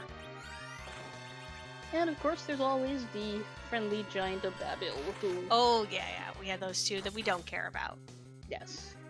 So functionally for us, we still don't know who's on the throne though. So Yeah. So we could have to fight Wyvern. It's just not very likely that we will at this point. there are to answer to these genes. There are a few bosses that are consistently hard. In most locations, a lot of those bosses are flagged under our safety checks. It depends. Like, I don't necessarily think that Golbez is hard so much as a inventory check, but because as long as you have those. Oh no! yeah. Oh no! Ooh, that hurts to see. Yeah.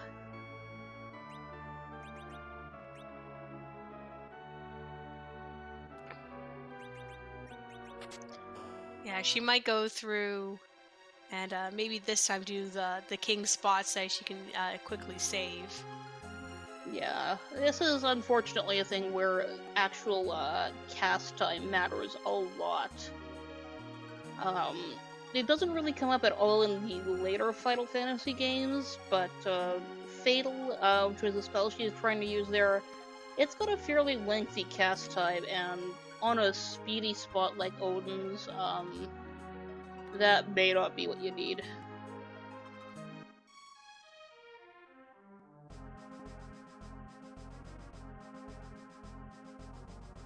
But fortunately, I don't think she's gonna lose too much time on this. Oh yeah, she'll be able to get right back in there.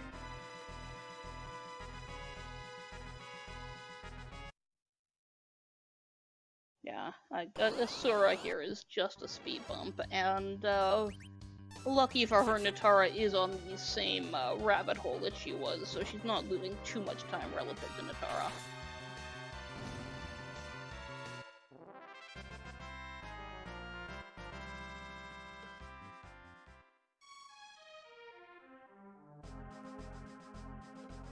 Oh no, Dem is determined. This is now a grudge match between Dem and Plague.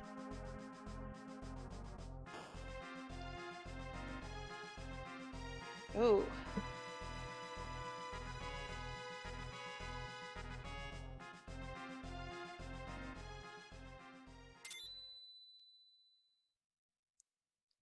So let's see if this Plague fight goes a little bit better than the last one.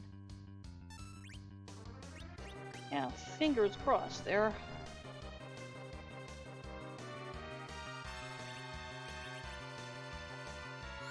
And yeah, we're getting our wines off much faster.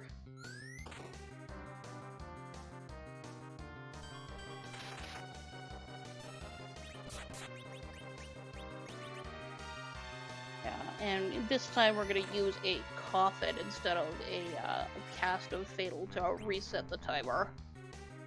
Because Plague wants everybody to have that count, and Plague wants everybody's count to be synchronized. So if we resurrect somebody, he'll just recast count on everybody. Yeah, this is an easy way to kind of rework this boss, make it so that way you have a bit more than that of what you originally think is just a 10-second timer. But come on, Plague, start casting. Oh, didn't even need it! Yeah, Nice. didn't even need it. Very nice. Was it worth it? There it is! There's the other half of our go mode.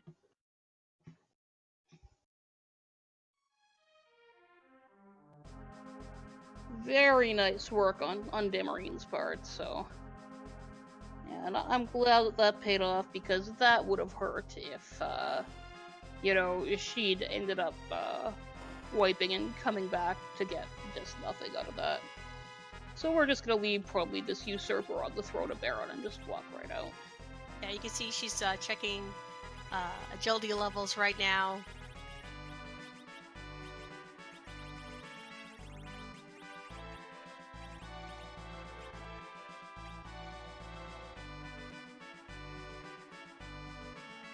Oh no, Dem, you can't leave that way. The guys will the guards. You gotta walk out the long way. She'll be fine. She'll get there. Yes. And this is part of why a lot of the time you'll see runners just, even if what they're actually after is the Odin spot, they'll just kill the main boss. But, you know, 6 of one, half dozen of the other, really, for time.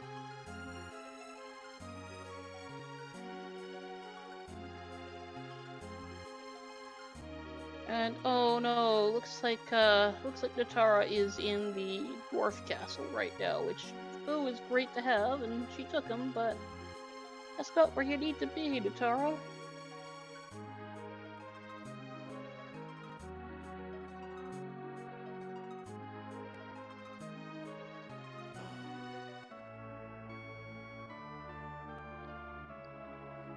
I mean, she hopefully will be able to catch up. Yeah, this is gonna be hard though. Yeah. So right now, okay, so Dem's, I think, finally going to turn in that pink tail. Yes. And we'll see who ends up getting the adamant armor on Dem's side.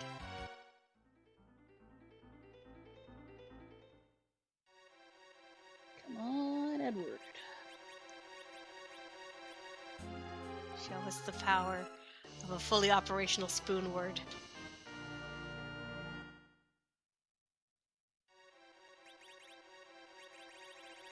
She's doing it! Yes! She's doing it! Yay! Oh, yeah! So we're going to have a completely overpowered Edward. I'm so glad we get to show this off. This makes me so happy. It's so good. And to answer Compassionate Void in chat, with his hit point levels, he's able to survive a nerfed Big Bang in general by this point.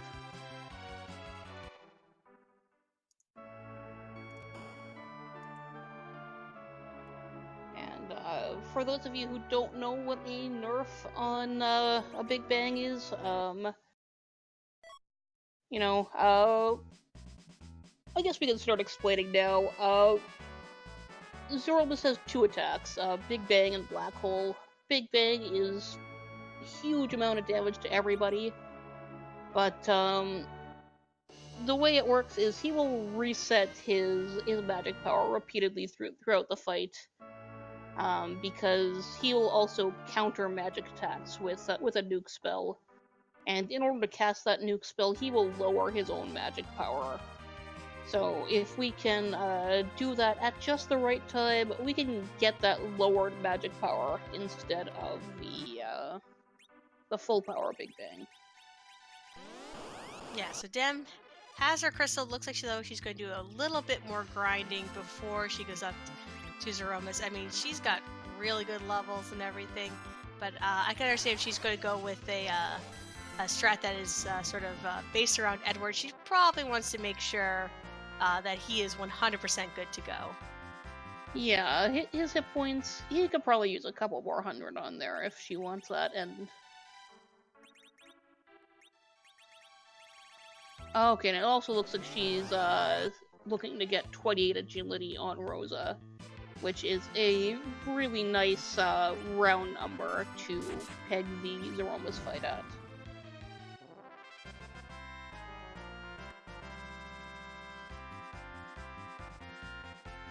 And to answer chat, I wasn't forgetting Baby Meteor. That wasn't an attack. Those are fireworks. Victory fireworks. Yeah, it looks like that's all Dem wanted to do as far as grinding goes. Yeah, just tweak Rose's agility right there.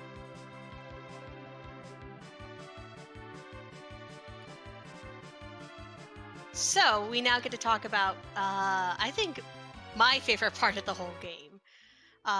So Dem's going to save up here, get ready to go in, turn in that pass, go straight up to Zeromus up there on the lunar dais. So one of the things that we have done with Free Enterprise, again, because you're going to be playing a lot of seeds, you're going to be fighting Zeromus a whole bunch. We thought, you know what, it'd be a lot more fun if you got to fight maybe someone other than Zeromus. So we have around, it's just shy of 400 different bosses available. And I thought that maybe, since this is a nice special opportunity, we're showing Free Enterprise off to a bunch of people who haven't seen it before, maybe we should have someone special tonight. Oh gosh, so whose butt are we gonna kick this afternoon? Whose butt are we going to kick? I'll give you all a hint. So it will be a female antagonist. It is from a PC game. So I'll kind of give you those two hints.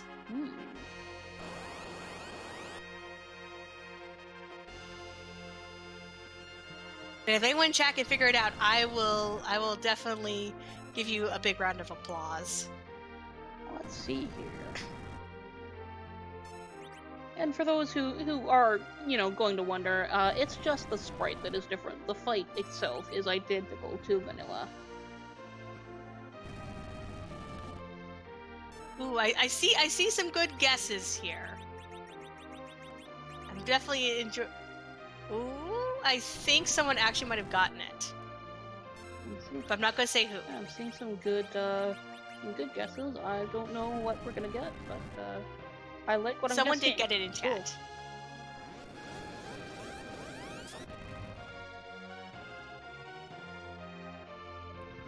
Cool. And it is... To wait just a second for those true colors to emerge. So yeah, it is a showdown from System Shock 2, who I've been dying to include. I'm very happy to finally have her in amongst the boss brides. I thought it was really cool to have a really fun and charismatic female villain come in for our final boss for today. Yeah, that looks really good, and you did great work just putting that in there. Yeah, she was a lot of fun to work with. So I was really happy to have her basically kind of come in. And I love really nice big sprites too. So anyway, let's go back to Demerine actually executing this boss fight. Looks like she is going with those Zerker strats. I know that's one of your favorite strategies, Neon. Yes, I really like bringing that kind of overwhelming force to bear. This is a game that I think really rewards high-powered physical damage. Especially on a boss like Zeromus, who has a lot of annoying counters, and you can get around that with reflect spells, but why do that when you can just load everybody up with weapons and just let them go? I mean, it is... You take out the time spent actually inputting commands, and you see how fast that Edward is going. He is tearing this fight up, and you can do a lot of good. It looks like she is keeping Rosa and Fusoya free as safeties, just so that they are there to cure as needed, which is a good plan for these. Yeah, she definitely just wants to make sure that everything is kind of, if anything goes haywire, she'll be able to very quickly fix it. But I think this is going to be a nice, smooth fight for Dem. She knows exactly what she's working with and what she's doing here. Yeah, like, she's got incredibly powerful melee composition here. Like, Edward with the adamant armor and that spoon is the absolute highest damage potential in this game, because he's actually much, much faster than Cecil is. And Cecil's already a really fast character, but Edward is extremely fast, and with that adamant armor, he's going to be going many times more often than Cecil is or Yang. Now, Fu did eat that counter nuke there, but able to shrug it off, so we'll see what's going to happen here with the Big Bang.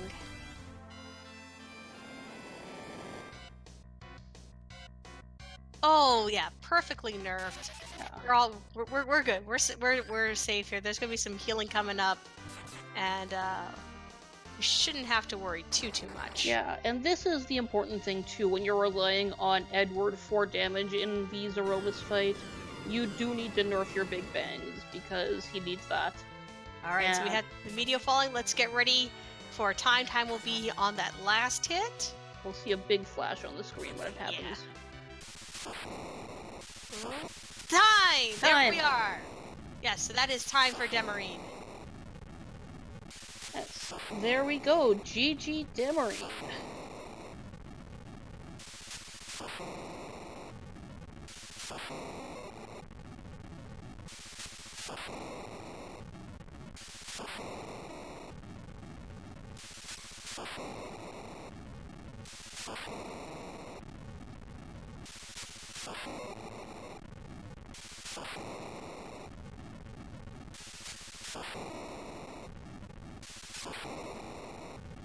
And that was a very smooth fight, and as I said earlier, that meteor that Zeromus puts out near the end, it's basically just victory fireworks.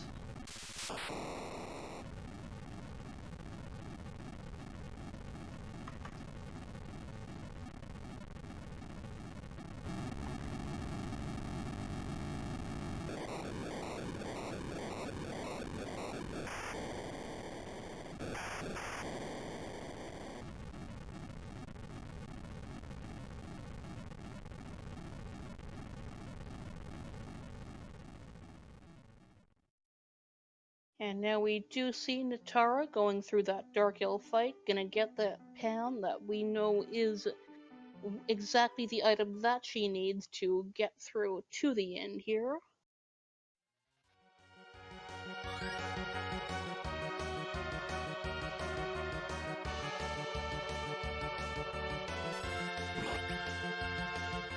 Looks like we're gonna be bringing in Demerine just to have a quick talk with her about that seed as well. GG, Demerine! Hi, I didn't hundo officially. I missed one check. I don't know if you can call that a miss when you explicitly just breezed right by it. I mean, I just didn't want to hundo today, so I didn't. There you go.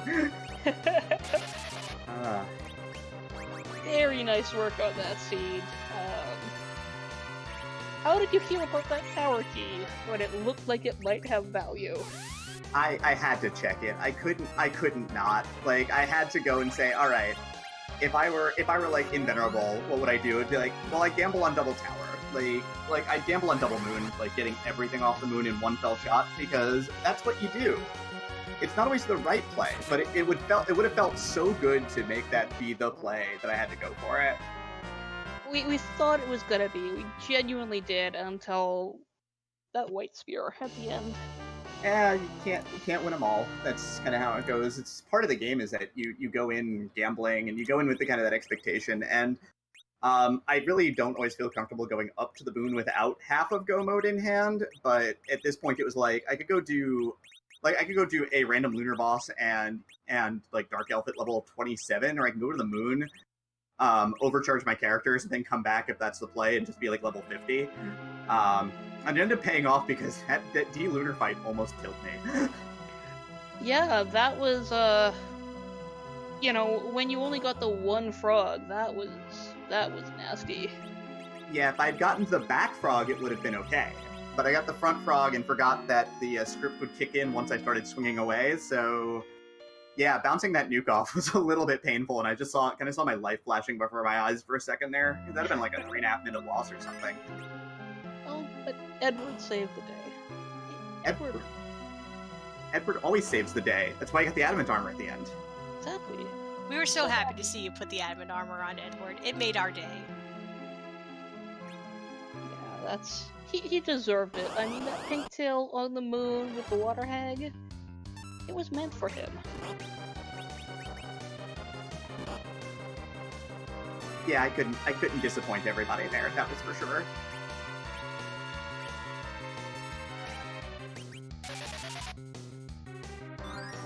And we are going to be letting Netara finish up this seed. Right now, she's down in the Fey March fighting those Dealuters. Yes, and looks like we are seeing the Star Veils come out again, so maybe we'll get another chance at those wonderful frogs. Come on, frogs.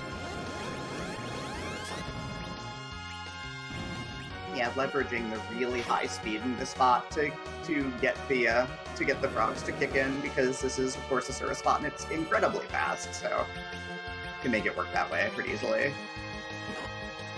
Hey, where was Kane? Kane was in Cave Eblon. Aw.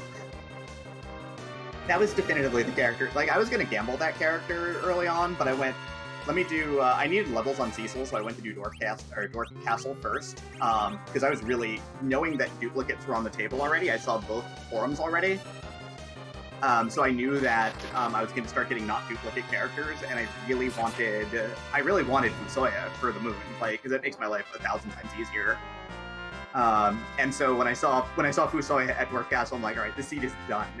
It's just a matter of when do I fall into the items. So that made me feel really good, and that calls back to the Limit Break race where Fusoya was there too. So it was a good guess.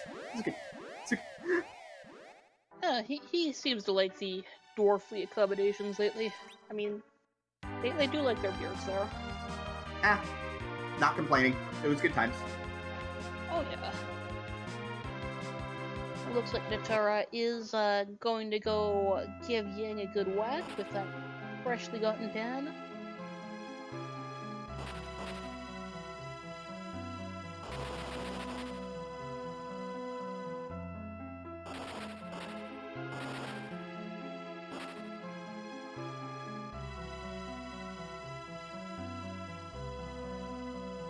But also, it was just like, you did like, it's such a nice, clean Zeromus fight dem. It was really wonderful to watch.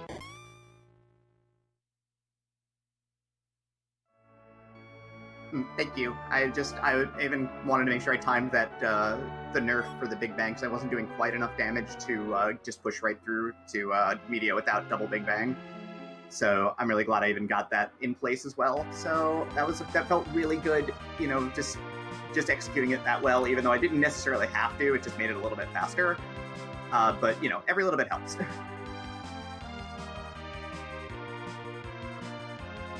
Yeah, and I mean, with that Edward hitting like a truck, you really wanted him up, so that nerf was really non-negotiable, and so it was really nice seeing that come off so smoothly there.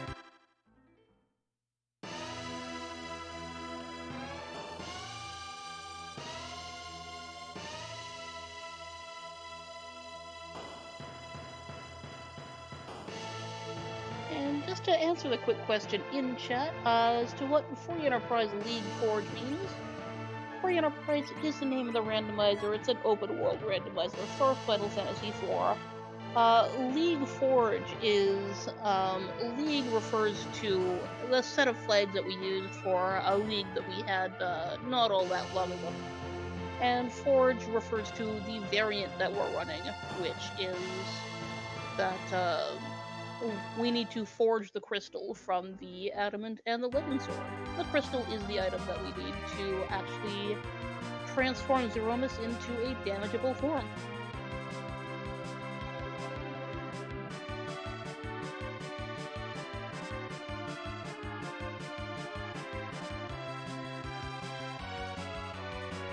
It looks like Natara's probably going to go do that sealed cave check. But as soon as she sees that there's no real value down there, she's going to reset right out. And with Baron Key being kind of the only other option on the table, hopefully that will direct her where she needs to go. Yes, should be relatively simple. This is a quick walk, and since we do have the Mist Dragon accounted for, there's no need to check the boss.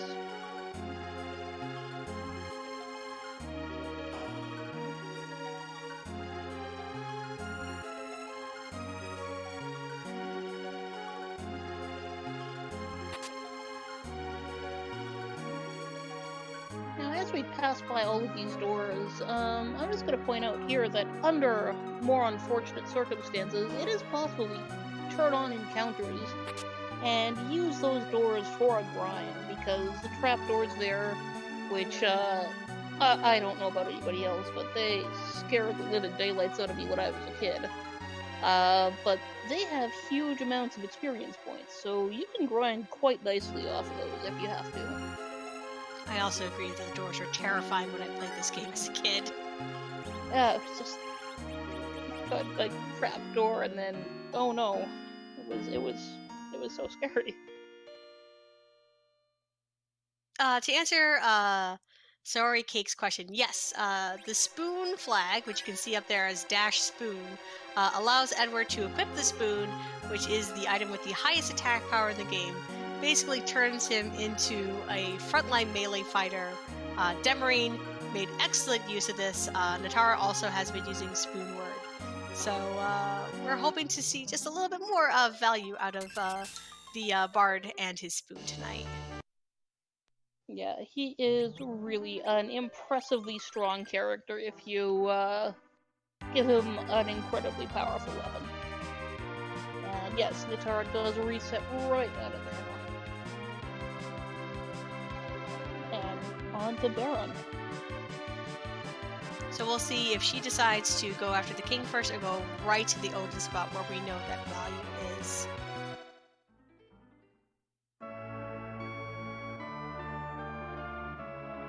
And we're just gonna land that airship on the castle, just punishing it for causing all of this running around.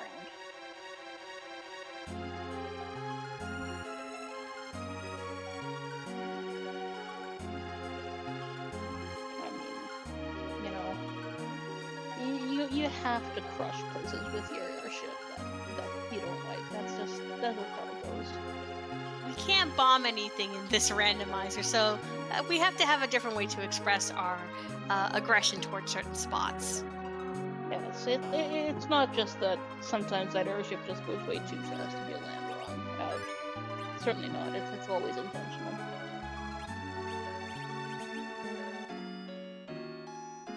Netara is dropping a save in here, which, if she does go straight for that Odin slot, is gonna be actually very valuable, because, as we did see, Plague is not a pleasant fight.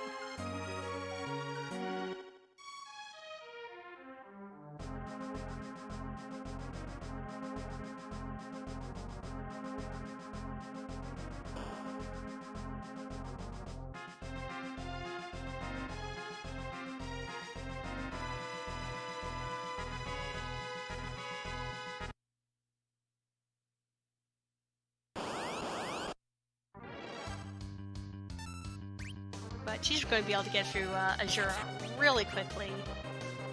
There really is no worry here about that. Yeah, there is absolutely nothing about this boss that is going to cause any kind of trouble at this point. I will say to people in chat who are looking to possibly pick up Free Enterprise, we are a very welcoming community.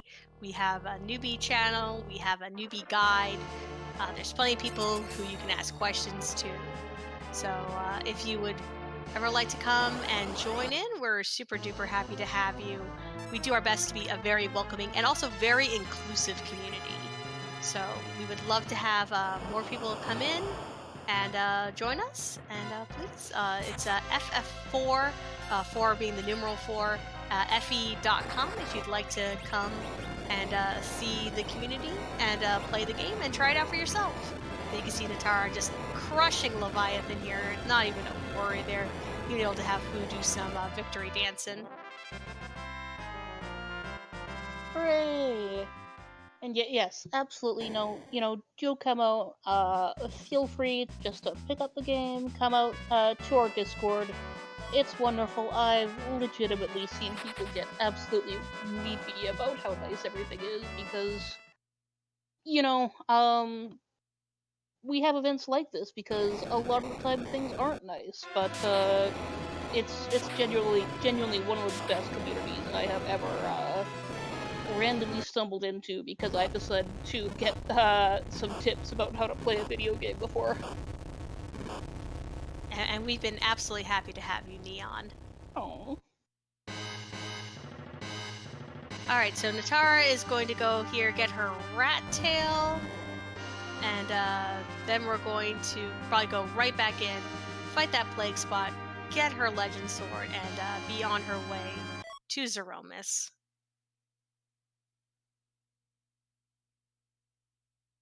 Yes,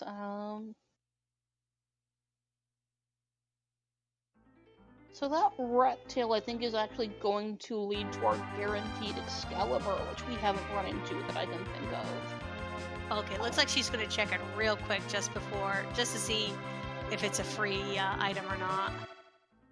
Yeah, I mean, might as well, and it's certainly not going to hurt her to have it. I don't think we've actually gotten anything good for her.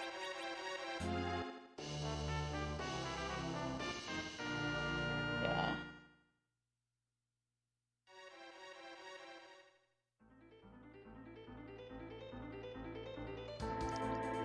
Yeah, so she's just going to go right back in there.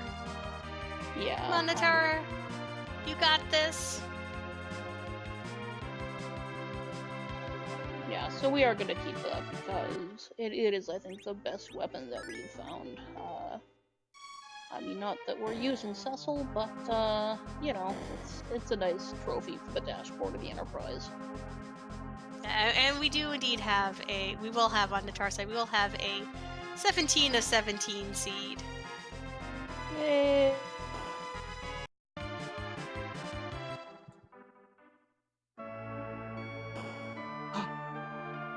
I'm not seeing anything pop up yet. Also, you're not on Zoom. I do see it! Alright, we're live. Okay. Okay.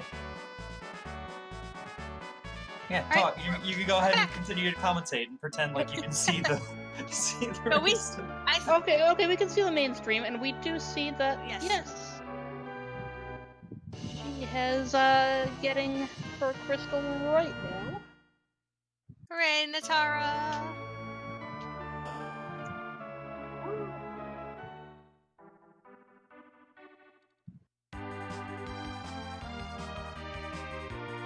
Yeah, so Netara clearly made good work of play while we were down.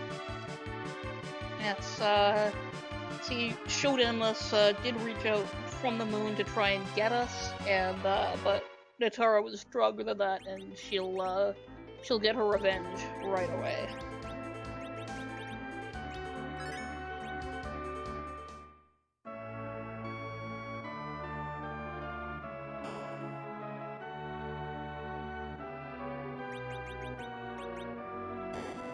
We're just using that pass right now. Of course, gonna make that quick run right on up to Zeromus. Yeah, it's always really nice finding the pass on the forge seeds, because you've always got to come back to Earth to forge the crystal anyway.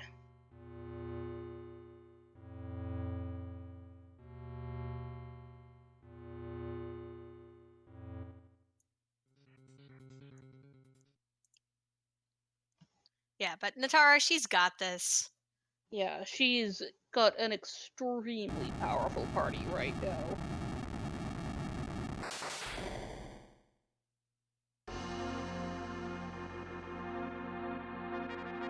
So for those of you who missed it earlier, you get to see whose butt we are going to kick tonight.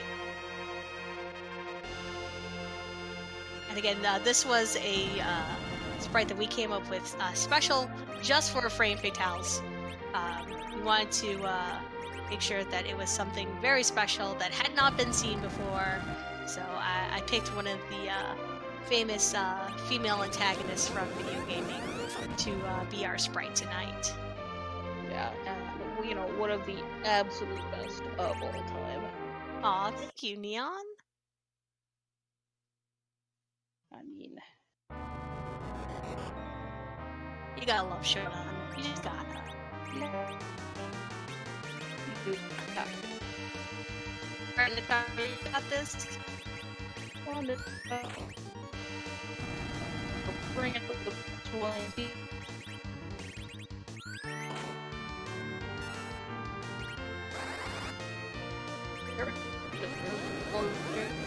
Looks like I'm seeing walls being used by that Rosa, so it looks like we're going for what we in the community call hybrid strategies. This is where you berserk your highly powerful melee characters, but if you're also packing some strong mages, if you cast a wall on one of your characters and bounce those spells onto Zeromus, you'll avoid the counterattack, so you can crank out damage incredibly quickly. Yeah, so Netara is going to go take care of this like pretty quickly. You can see that she's got some of her characters berserked, other ones she's going to be bouncing with spells. So it's going to be a really fast fight. Hopefully she can avoid the refill. We'll keep our fingers crossed. Yeah, I don't think it's too likely with the berserk characters. This is true. But even so, it's still very fast, just because you're able to get so much damage out so quickly.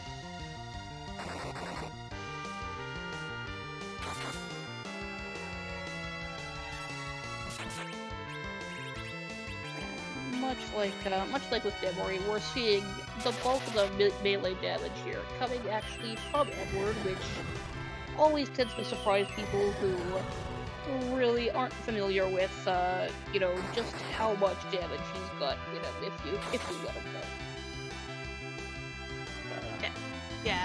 This is one of my favorite parts of the randomizer, seeing Edward have become a very viable and very strong character in his own right. Yeah, there's other ways that you can make him in-game viable, but this one's, I think, the most consistently just visually impressive. You can also give him powerful bows, because he can't equip every bow and arrow in the game, and there's a few item-based strategies you can use with his hide, but, those take a very long time. Also, Flags list is up there at the top. If you're on the Free Enterprise website, you can just pull down from our pull-down menu of presets. This is League Forge.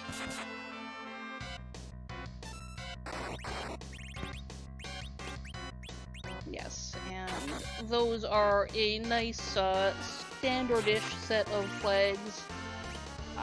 They're kind of mid-range difficulty. They're not gonna be incredibly difficult, but they're not gonna be a cakewalk for you. So I think they're a good compromise for people who want to feel like what you can do with it without needing to make things too hard for you. You can see Netara had to do a bit of MP management with Fusoya, but she should be safe.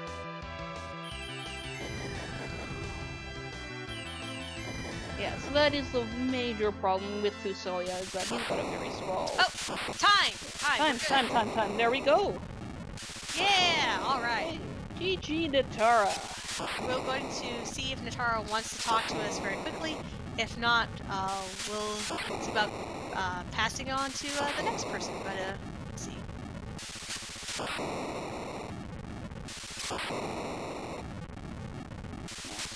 Very speedy kill there. Very nice.